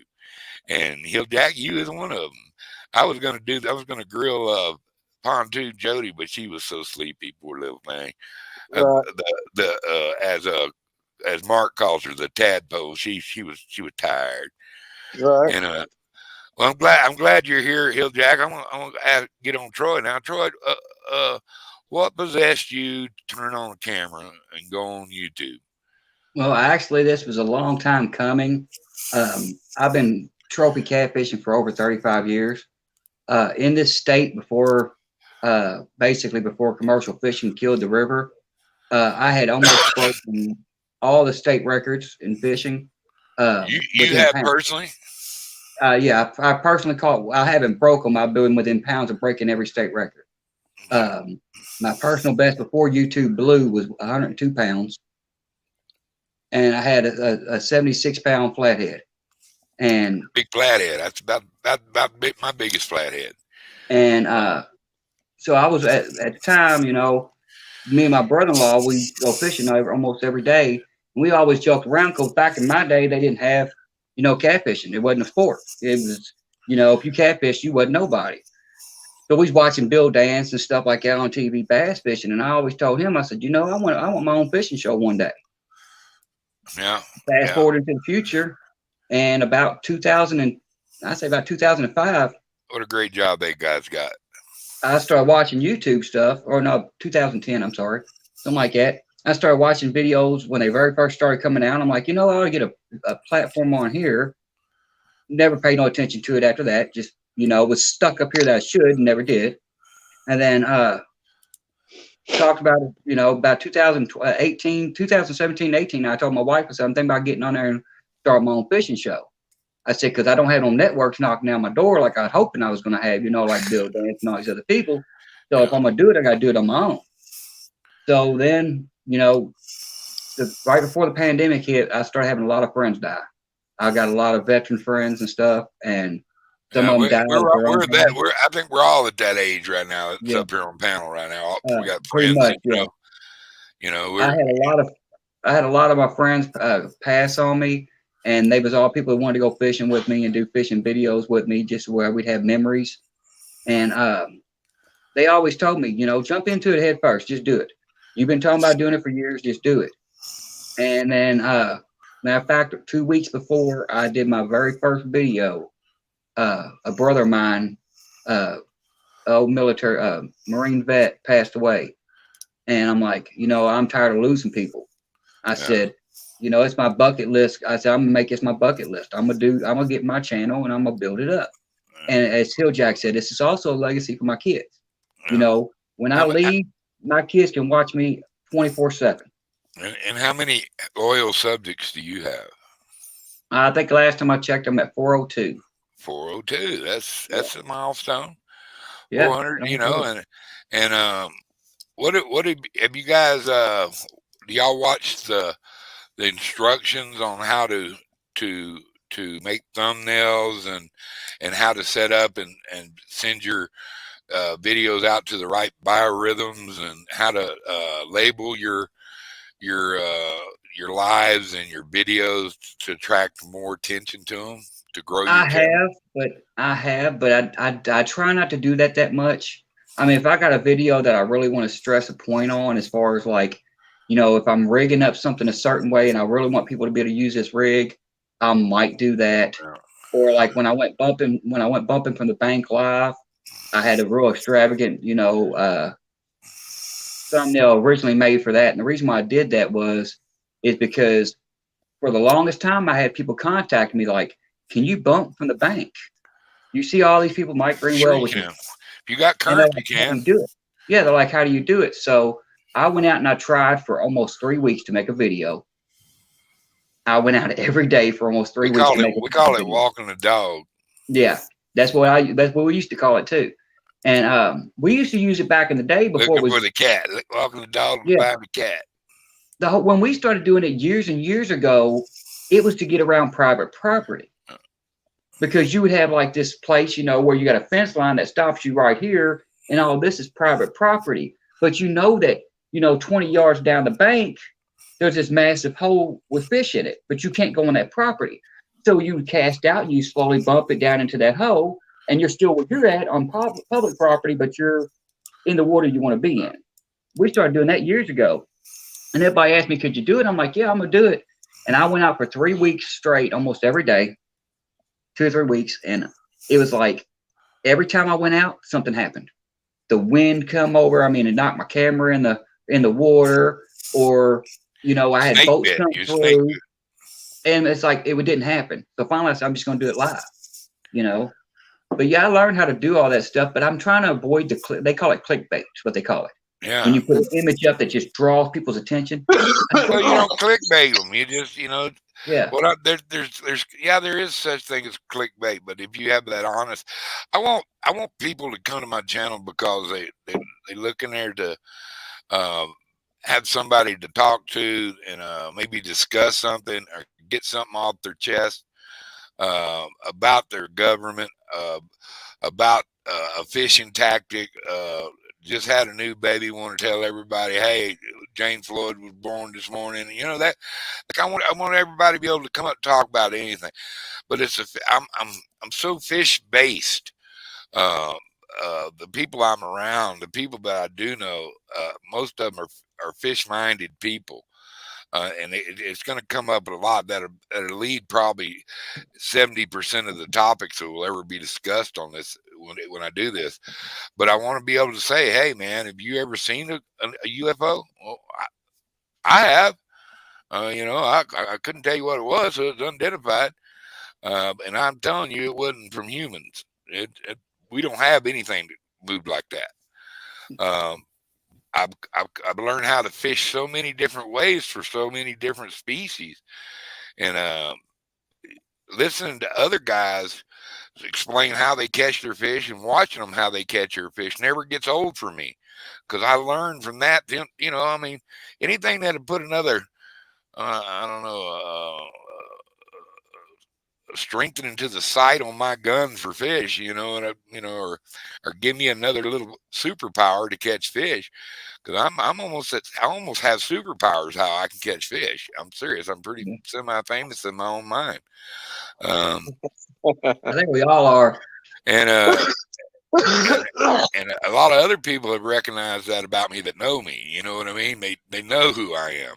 They know my mystic powers, and it's not mystic powers. It's just I absorb that. I absorb it. Even at an old fart, I absorb the way somebody's catching a fish. It's like if I put that little screaming demon or whatever that is down there on my hook, and I catch a big old monster butter cat or a blue cat on that, I'm gonna start swearing by them. You know what I mean? But you know, till that day comes, you know, I mean, I'm not a bit skeptical because I watch it happen.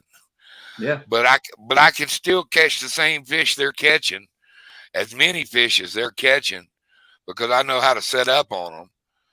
And I think that's more than the tackle you throw at them, is knowing where the fish are and how to set up on them. That's probably the biggest part of fishing, understanding the fish instead of, you know, it's not necessarily the tackle you're using.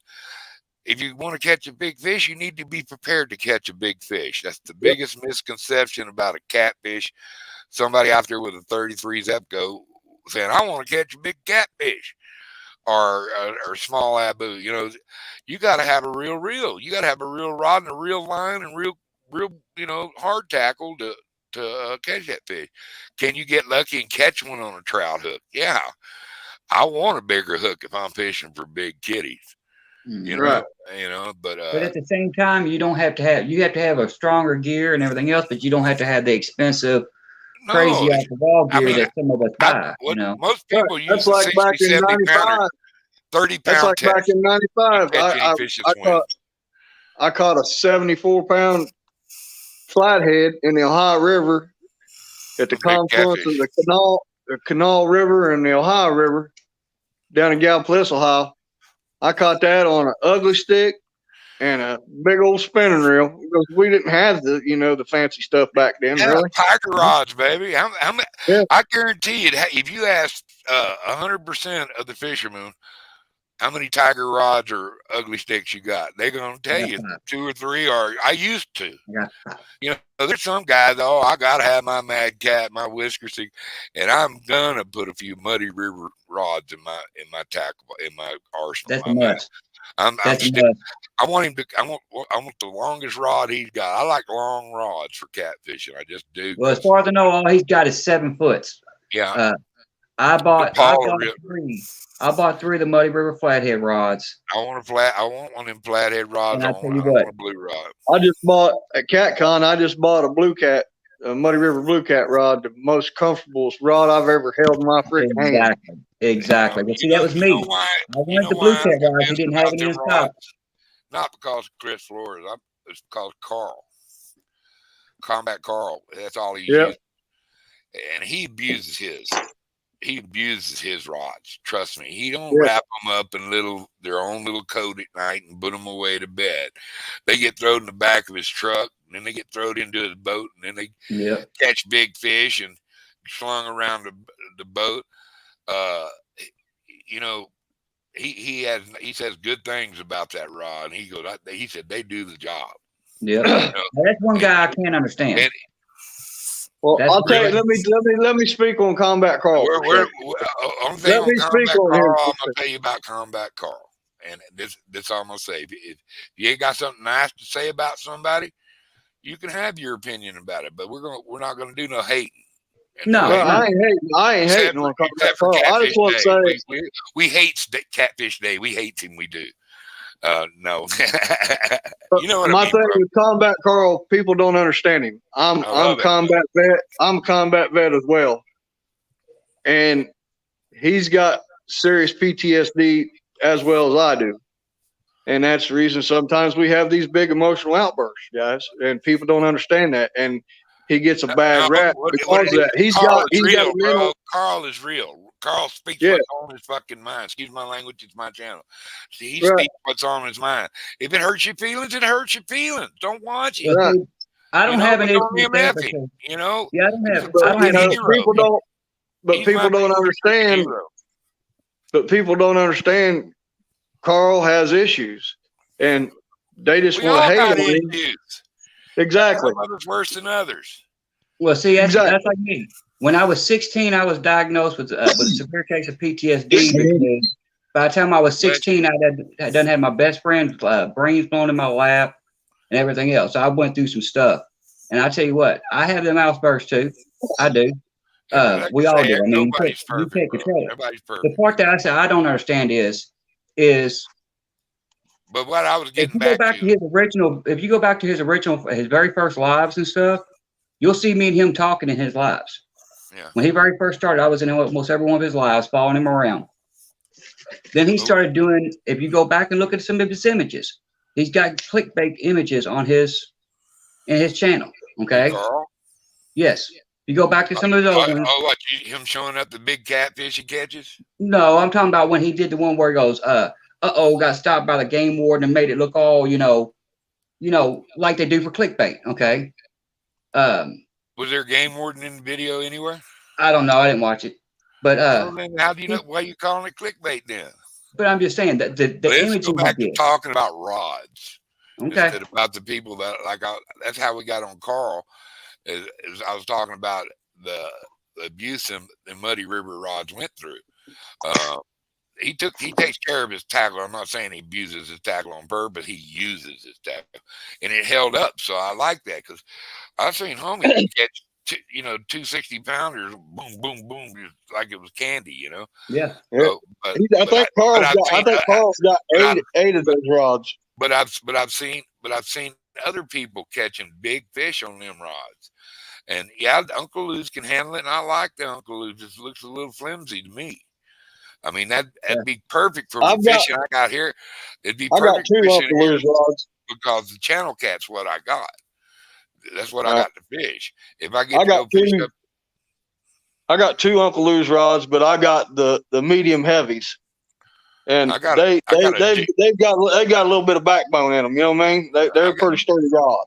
I use what I got. I got tiger rods and ugly sticks and a G Loomis steelhead rod that I just love. Man. Oh my God, them G Loomises are freaking phenomenal. It cost me $150, and I got it for like 30%. For 70%, really?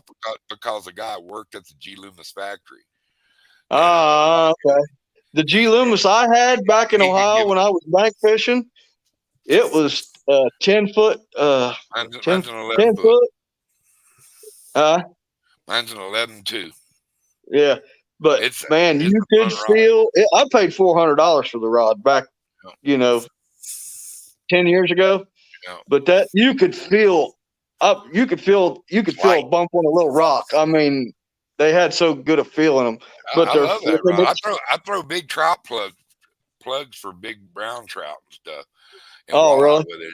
Yeah, because you can swing it a country mile. You know what I mean? Yes, especially when you drop down that your mono down to about 8-pound test on a spinning reel, and then that thing just you can just punch it out there a mile, and you catch it on a moonlit night, boy. And I'll take a top water chugging lure, come across there, they can't stand it, or just a countdown Rapala or jerkbait, husky jerkbait, they can't stand it, bro. And it's a hoot. And I've caught and I caught a 40-pound king salmon on that rod. So I mean, it can handle the fresh. Have you ever used the St. Croix? Have you ever used the St. Croix rod? I've got a few St. Croix. They break too easy, man. The tips are flimsy. The tips are really flimsy. I'm a Berkeley guy. I like Berkeley rods. The Berkeley makes a pretty good rod and a ugly stick. I mean, you can't go wrong with them. No, I mean, you can't. Man, I just never spent a bunch of, because I can catch the same fish you're catching on that $400 rod with my, $39 rod. Right.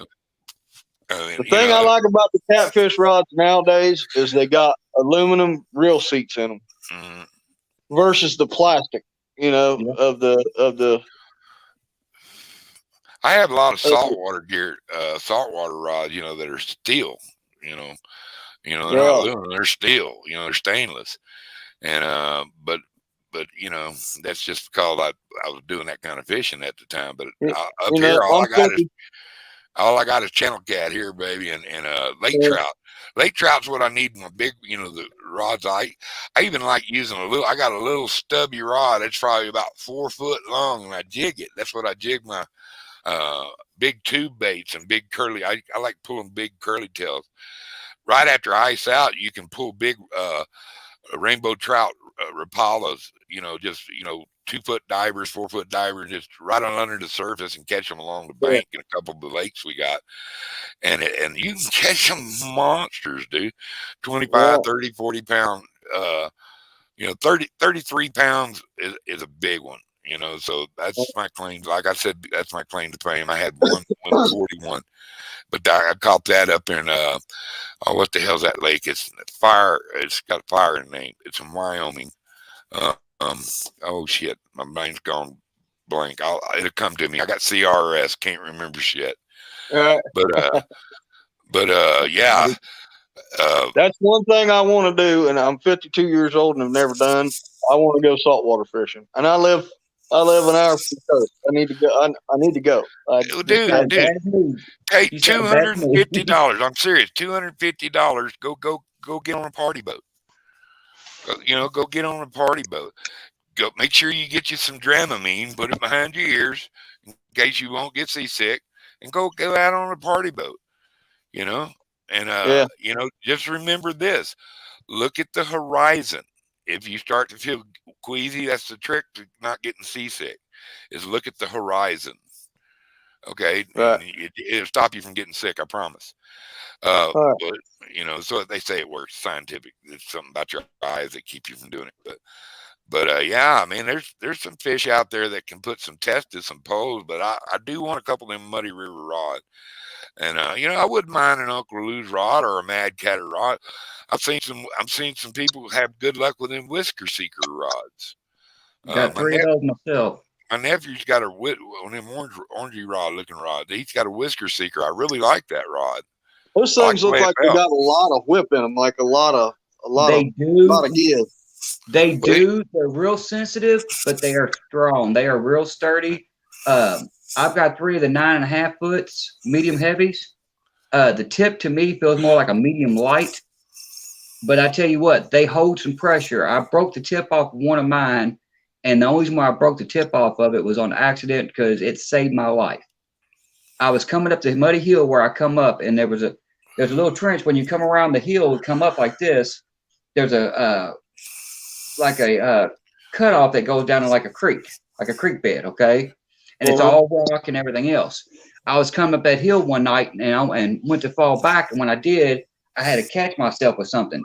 When I went to shove my rods down to keep me from falling down in that gully, the only rod that hit was that Whisker Seeker rod, and it held me up. I was completely back like this in falling motion. It held me all the way up and got me completely straightened back out before it snapped. Oh yeah. So it's got a lot of pressure. It holds a lot of pressure and a lot of weight.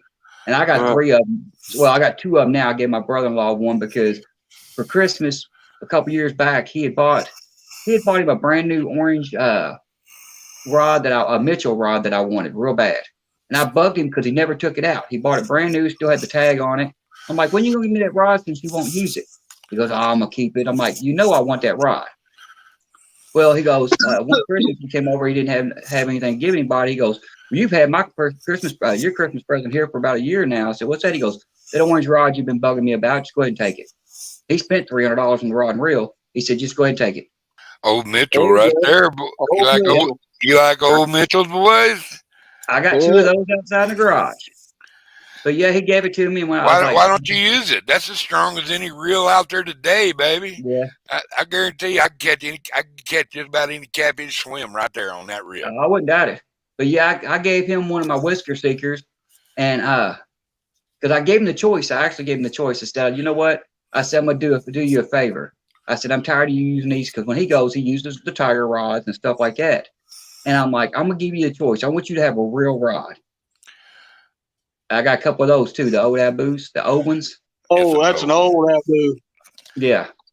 But yeah, I told him, I said, I'm gonna give him a choice. 5,000. and I was praying that he picked the Whisker Seeker because I put up one of my Muddy River flathead rods or one of my Whisker Seeker rods. I said, you pick which rod you want. And he goes, I'd rather have the longer one. And I'm like, oh, thank God.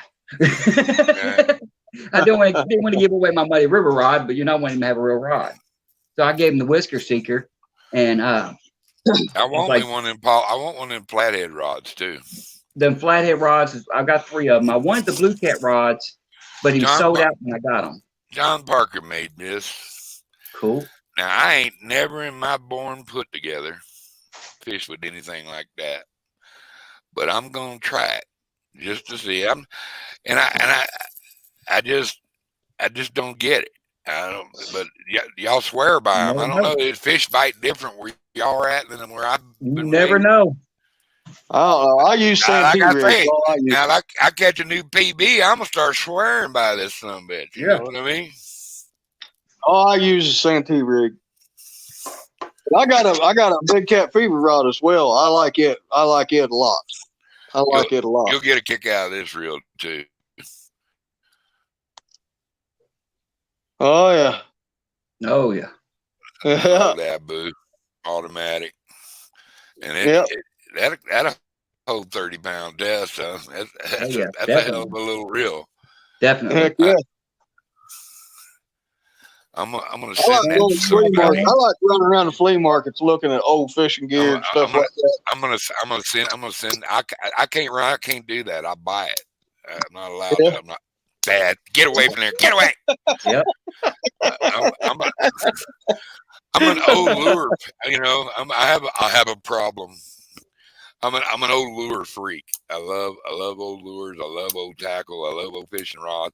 I fish for carp with about a 10-foot all glass rod, fly rod with a old push button automatic Fluger fly reel from the 50s.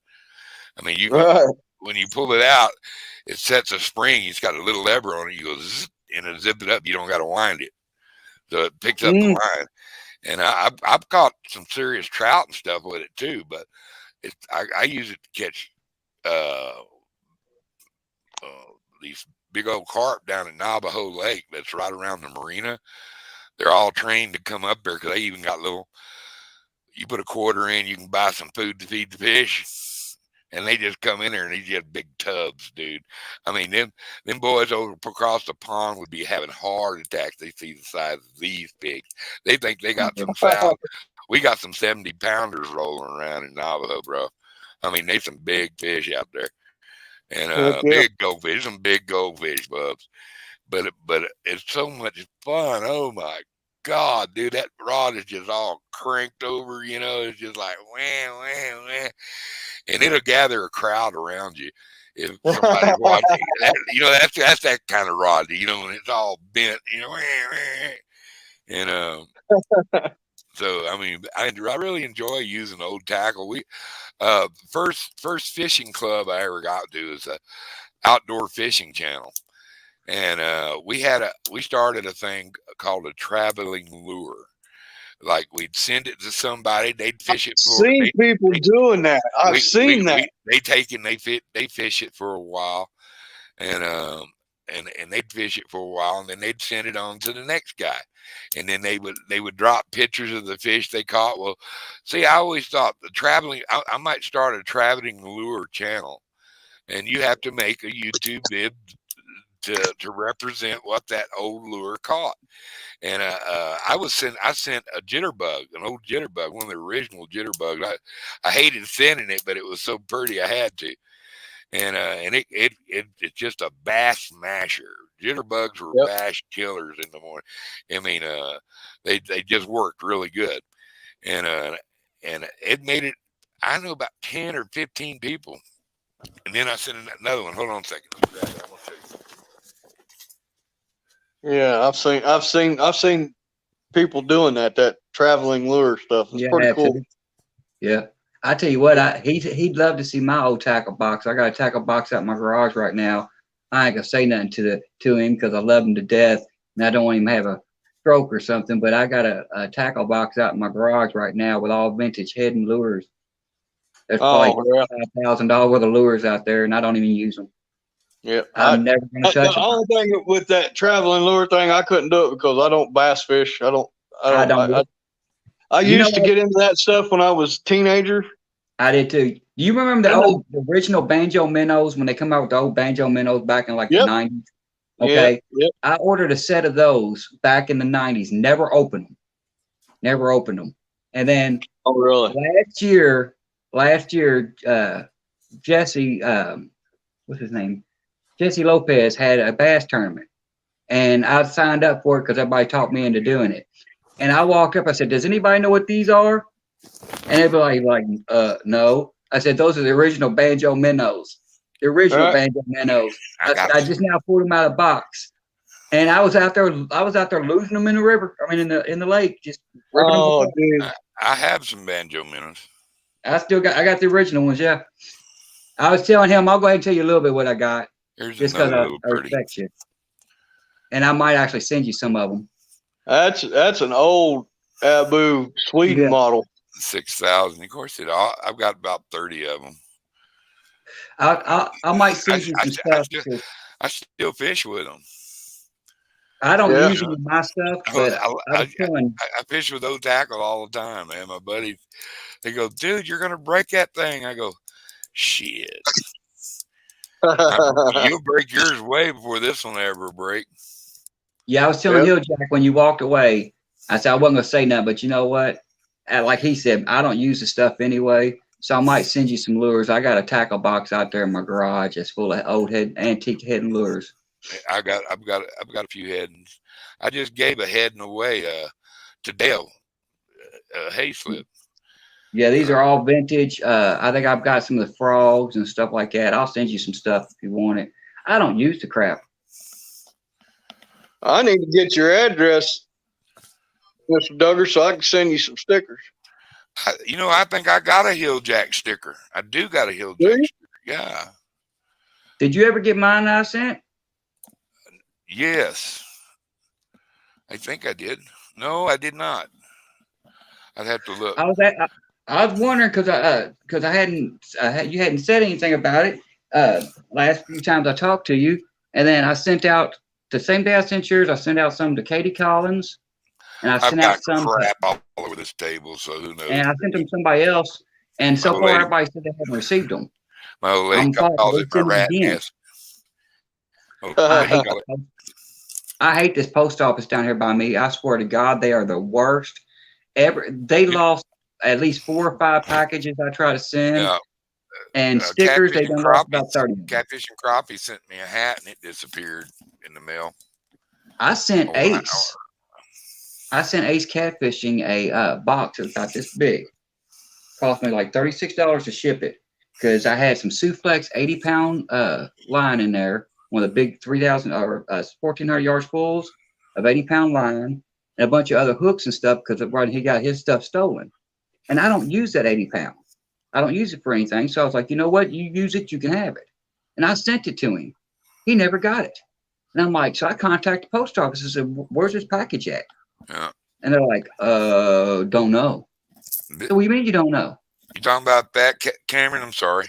That's a bad thing I do. I look down and I'll just start talking. I can't help it. I'm listening to you though. Where it went. I'm like, I don't know. What do you mean you don't know where it went to? So a month later, they contact me. They're like, well, apparently we lost your package. I'm like, apparently you lost it. Did you have it insured?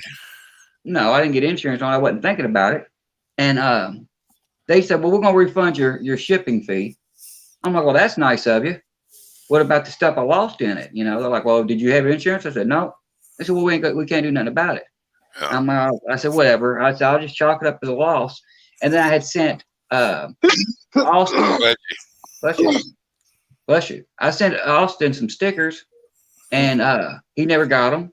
And a few other people never got their stickers. I'm like, okay. So I contacted the post office, and I asked them, I said, do y'all have a bunch of idiots working there or something? And the lady's like, excuse me, sir? I was like, well, I dropped off these stickers myself. They're in envelopes. I said, dropped them off in the mailbox myself, so I know they was there. I dropped off 10 different packs, 10 different letters They do that And so they- so they can get you to send it registered mail. And I'm like, and they never made it to their I destination. have a me ask title one right now for a car. Let me ask one question. What's Was that? it the time that the election ballots were being shipped all over the place? They could have got Probably. dumped in the No, dumpster. because that's what I would say. They probably wound up in the garbage. The stickers voted for Biden. Yeah, that's what I'd say too.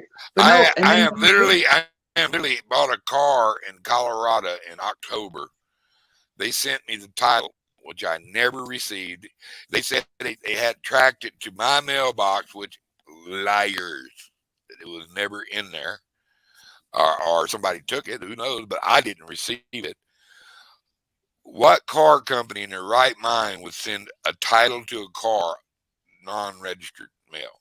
It should have been registered certified They mail. It should should have have had to been. sign for that. Should So have. that was a legal document, and that Right. pisses me off. And he kind of get, so I had to go see a lady in Colorado. I go, the county clerk over there in St. Louis, just across the border. I just had to go find somebody official to bitch about it. And she said, "Look, call this guy up," because they pretty much told me to pound sand. I'd have to get my own duplicate title because they're the one they were responsible came to my mailbox, which no, it didn't. Well, she read it. This little girl, she must have been about 25 years old, but she knew her job, right? She goes, "You are going to help Mr. Themis get this." She read him the riot act. You're a dealer, and your license can be revoked for that kind of stuff. Taking money, not giving it, satisfaction of a title.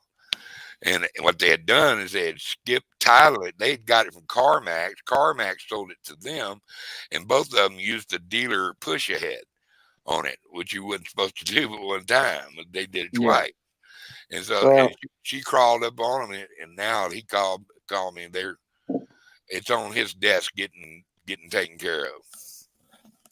So who knows? Yeah. And I would say if you're sending that Hello, to Dragon me, Hills. How are you doing, sir? You better buy Geo, send it certified mail. Yeah. And they'll lose that too. They'll lose that shit too. Yep. Yep. But, Down here, they lose everything. It doesn't matter what it is. You can actually, like I said, I've sent out 4 or 5 packages that was certified mail, and people never got the stuff. Yeah. I honestly believe there's somebody in that post office stealing stuff.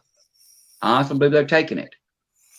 And I'm like, if I find out they are, they ain't seen. Yeah, I kind of want to. I've had a couple things go missing, So I had a stimulus check. And I only received one stimulus check, and that's it. And everybody else got theirs, and I didn't get mine. I'm like, well, they didn't have no problem getting me the first one here. Why don't I get the rest of them? So, but I'm going to get it on my taxes this year, So I need to get down and do that. By the way, thanks for reminding me. Yeah, I ain't filed my taxes yet either. Yeah. I don't get my I'm not gonna get my taxes because I'm still paying child support on my daughter. Man, and they take them every year, even if I don't owe them money. But right now, I actually owe them money because I've been off work for so long. But even if I only owe them $300, if I get $1,000 back, they take it off. That's why computers are so can be so addicting, because you can have instant satisfaction making sure that your you're stuff trying to get in contact got there, And yep. And piss. I just bought another PC Fun reel right before I got on your stream, because I had to get another reel for my Muddy River rods. I just ordered one right before I got on the stream. Really? You sold on them PC Funs, huh? Oh, bro, I love them. I love them. I love them. Smooth, sturdy. I don't know if you guys ever watch that. What's that guy's channel? Catfish and Carp. You guys ever watch his channel? Yeah, I like that guy. Yeah, him and his kids. He built that boat. Yeah, he did a test. He did a test with the PC Fun and the Abu, casting distance test and everything. I think I seen that. Yeah. They're smooth. God, I've never owned a reel as smooth as that. I've got one. I'm sold on them. When this one comes, I'll have 9 PC Fun reels. Yeah, I've got one PC Fun Chaos. I think it's a 60 is what I got. and I was kind of disappointed and almost didn't take it out when I got it. And I've only heard of 2 or 3 people having the issue I had. But you know, on the worm gear on the slide on the eye, it's got the plastic insert. I pulled mine out of the box, and as I was lifting it out of the box, the insert fell out. Really? And I'm like, that's not good because that comes off while you're fishing. It's gonna be catastrophic. Yeah. I'm like, I don't even know if I want to use this right. Yeah, I ain't had no problems with them. Yeah. The only thing I had to do to any reel, I had one of them. I had to tighten the 3 screws down on around the outside of the reel because they wasn't tightened all the way or something at the factory, and I just packed them down. When you get, let me ask. That's something I believe. Something I believe in when I get a new reel. You don't take your new reels apart when you get them. No, I don't. No, I don't. I unless I buy one of those. I take the easy ones off. I'll take, the ones you just take when you fish a caster. You always got that one side with your gears on. It's easy. You can just take it off. It still sits there and everything. Nothing's going to fly out, but you can get in there and grease it. Okay. Right. First thing I do is I take that factory grease and I put my own grease in it. Okay. That's the secret. What I do is I use marine grease and I cut it with gun oil. Oh, okay. Okay. And I pack it in there because, and I learned that doing it for saltwater fishing, but it's great for freshwater too. Right. And it'll take, you can rinse your reel off and go, you're done. After that, I mean, you won't have to do that, but once a year, you basically, unless you're really burning it up and fishing 150 days a year, you know what I mean? Right. Back when I lived in Ohio, I'd buy those cheap Abus from Walmart. Those cheap Abu 5000s at Walmart you can get for like $40-$50, whatever. Yeah. I would take them apart because as soon as I got them, I'd already have bearings ordered. I'd open them up and I'd pull out the stock bearings and put ceramics in. Oh yeah. I was actually surprised by those cheap Abus. I ordered one when I was trying to get reels, and I had kept on ordering like cheap reels. I'm like, okay, I'm looking for a cheap reel because I wanted to replace all my gear because all my gear was 25 years old or more. I'm like, okay, well, while I'm working, got good money coming in, I'm going to replace all my reels. But I wanted to replace them all with the same brand. So I went looking and I was like, well, I'm going to order one of these, and test them all out. And, I bought a bunch of cheap little, bait casters. And then I went up ordering one of the Abus. And I'm like, man, this thing's going to be a piece of junk. I mean, it's so flimsy and light. I'm like, this thing ain't going to be worth a crap. I wound up putting 30-pound line on like I do my other ones. Took that thing out to the river, and I tell you what, I should have ordered 40 of them. Yeah. That thing casts like a $300, $400 Abu, casts just as good. And so far, the drag's been perfect on it. I'm like, yeah, that's not bad for a $45 reel. Right.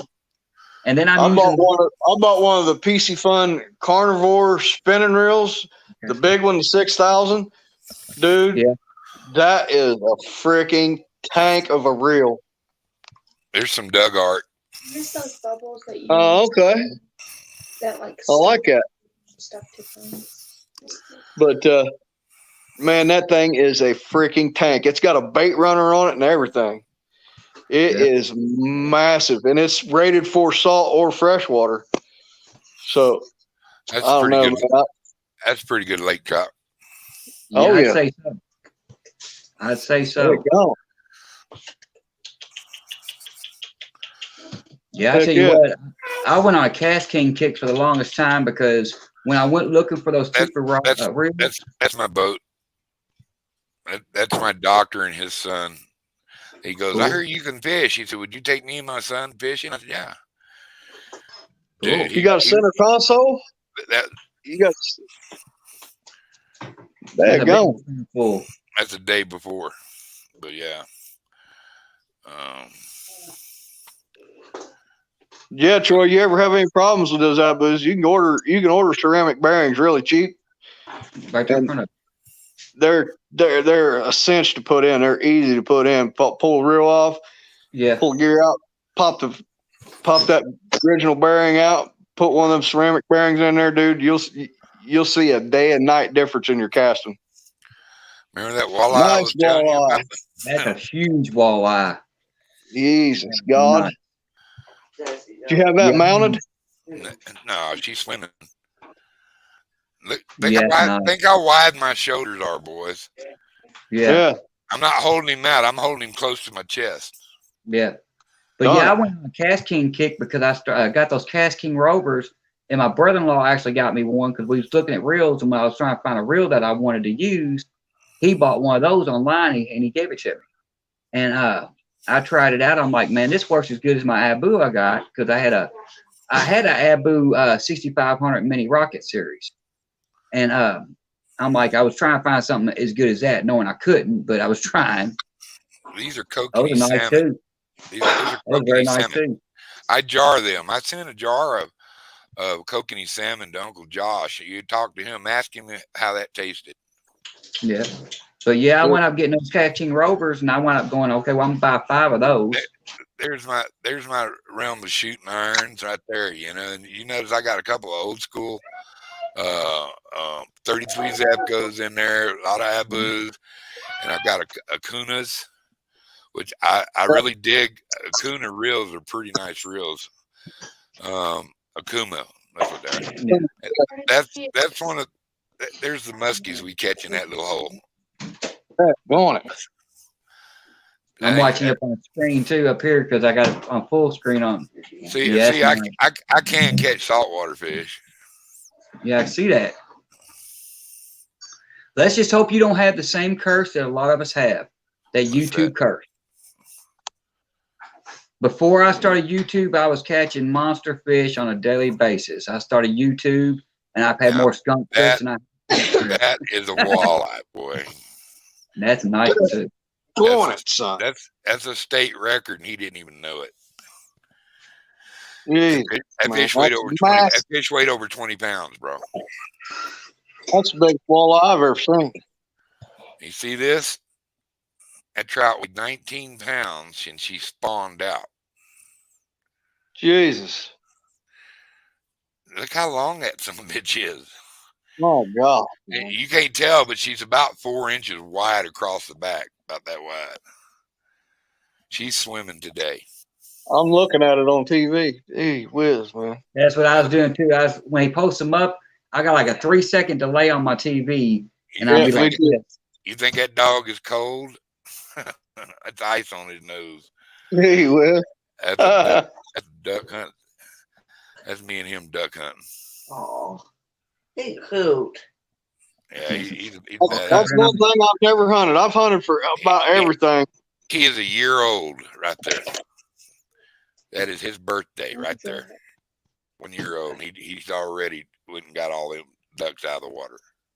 I've hunted for about everything, but I ain't never got into duck hunting. And this is duck hunting heaven down here where I live love duck hunting, man. I love eating mallard. I don't know if you guys know Daddy Duck. You ever follow Daddy Duck? I watch him all the time. Yeah. Well, Daddy Duck 365. Yeah, Matt just lives about 20 minutes away from me here. That's all from Matt Middle. Walker, Daddy I like Duck. that. I like it. And here we go up in our rear. You can catch these little bitty pretty brook trout. Dude, look at the colors on that thing. It hurts. I'm going to pop up on TV. There it is. Yep. Yeah, I ain't never caught trout. No. I ain't caught trout. Race hit the same thing. All right, that's a pretty good looking fella right there. It happened earlier. Why do you That's think me with my whiskers, man. I don't wear the whiskers. Girls always bother me, you know. There ain't no hair there neither. Yeah. Just Well, barely I'm enough. gonna jump off here, spend some time with the Give me a family. marker. Well, good deal, bro. Thanks for coming up. You're my That's no buddy, problem. man. That's no problem. I'll tell you, we Yeah. got some big smallies. Yeah, you Yeah, said something cool. big smallies. What was that? 4.5 pound smallie, 5 pound smallie? More like 7. I don't think I've ever seen one that's smallie that big. Baby, you can get on there. The TV does it justice. The phone don't do it justice. Yeah, the TV will do it justice. Yeah, dude, that's I appreciate you coming in here, man. Bless your nice. little No heart. problem. I really enjoy watching your show, and I wish you luck. And we'll be jabbering I think we become bubs, and we'll be Oh yeah, talking, brother, and I hope to see you back on the invasion one day. You're always welcome. yeah. I'll be back on. Trust me. I wanted to catch your very first one, and I didn't know, even though you went Hey, live. do me one favor. Do me one favor first before you get off. What's that? Talk to Hill Jack for a second while I go pee. Okay, I can do that. Yeah, I never caught his live. I was like a minute away from it. I clicked on it because he didn't go live very long. Yep.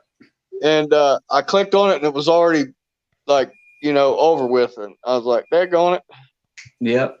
Yeah, the first time he went live the other day on his very first live, I was actually in bed because I've been doing my insomnia, because that's my worst part of my PTSD right there is my insomnia. I might stay up for 3 weeks at a time. And Yeah, that's how I am, brother. I had a moment where I could crash, and I crashed, and I woke up, and I seen that he did his very first live, and somebody else did their very first live, and I'm like, really? I was asleep? Really? I love Duggar to death. He's a great guy. He's actually my good luck. I am a good fella. Yeah, he's Dude, my I good luck. totally appreciate you coming on, Troy. You're that's no one of my problem. heroes. I watch all the time. Troy goes live. I'm always there. Yep. I don't miss many of them. You take care of your little bitty self, and I pray for you every night. I pray for y'all every night too. All right, I'll catch y'all later. Peace, Love Troy. See what? It's getting to be kind of late, man. It's almost 12:30 here. What time is it where you're at? 2:22. Damn, don't you people sleep? I just got up. Really? Yep. Really? How many people? We still got 9 people in here. I'm gonna shut it down here in a minute, man. I just fiddle farting around tonight, figured I'd throw a little live. Didn't see nobody on, but hell, I've been doing it for 2.5 hours. That's a lot of jabbering. Yeah. I appreciate you coming up on my first ever StreamYard live, Hill Jack. Yeah, buddy. I appreciate you being out, man. I wanted to come up and just tell you, thank you for prayers and saying a prayer for me the other night. Dude. Always, my brother. Always. We're a part of a bigger family than a catfish family. You know what I'm saying? Yeah, so, I hear that. When I say Mr. Duggar loves everybody, I honestly do. Even the misfits, I'm drawn to them. The heathens, I'm going to change and bring to God. I had no doubt in my mind or my heart that I had the power of God in me, and that any heathen that comes in close contact with me ends up a child of God. And it happens to them without them knowing it, and all of a sudden they are. And I hope one day to be up with my Barb, and shake the hand of my Lord, give him a hug, and just go fishing, because I know he got a stretch of river there for us. I know he does. I know he does. No doubt. He wouldn't have put it in. He wouldn't have put it in on earth to keep it away from us in heaven. If heaven's everything, know. I believe that. I want to thank everybody that's come and chat tonight, man, and I want to thank people that came up and panel. Miss Pontoon Jody was even up on my channel, and the Big Mark Gracie and Catfish Cameron. He's my boy. What's up, my bubs? And Jay Fox. That dude's. I appreciate you, Jay Fox Hunter. That dude sent me so many prayers and well wishes. I love that rascal right now. I'd hunt somebody with my squirrel gun if they were ever mean to him. I am. I'm like Popeye. I am's who I am. So, like me, love me, hate me, or whatever. I want y'all to all be blessed by God. And I want to say a quick prayer, if y'all don't mind. Yes, sir. If you do mind, it don't matter. I'm going to say a prayer anyway, because it's my show and I get to say what I want to say. Dear Heavenly Father, I want to thank you for the time I spent with these people tonight, and hope we enlighten somebody's love of God. And I hope that it brings humor to everybody's heart to just come in and hang out on the invasion. I wish they all have good things for them in their roads and travels. And I pray, dear Lord, and I pray, dear Lord, for our country. In Jesus' name I pray. Amen. Amen. And good night, All right. folks. Later. All right, buddy. Catch you later. You peace, brother. Yeah, y'all got me all teared up and stuff. Bye. Thank you very much.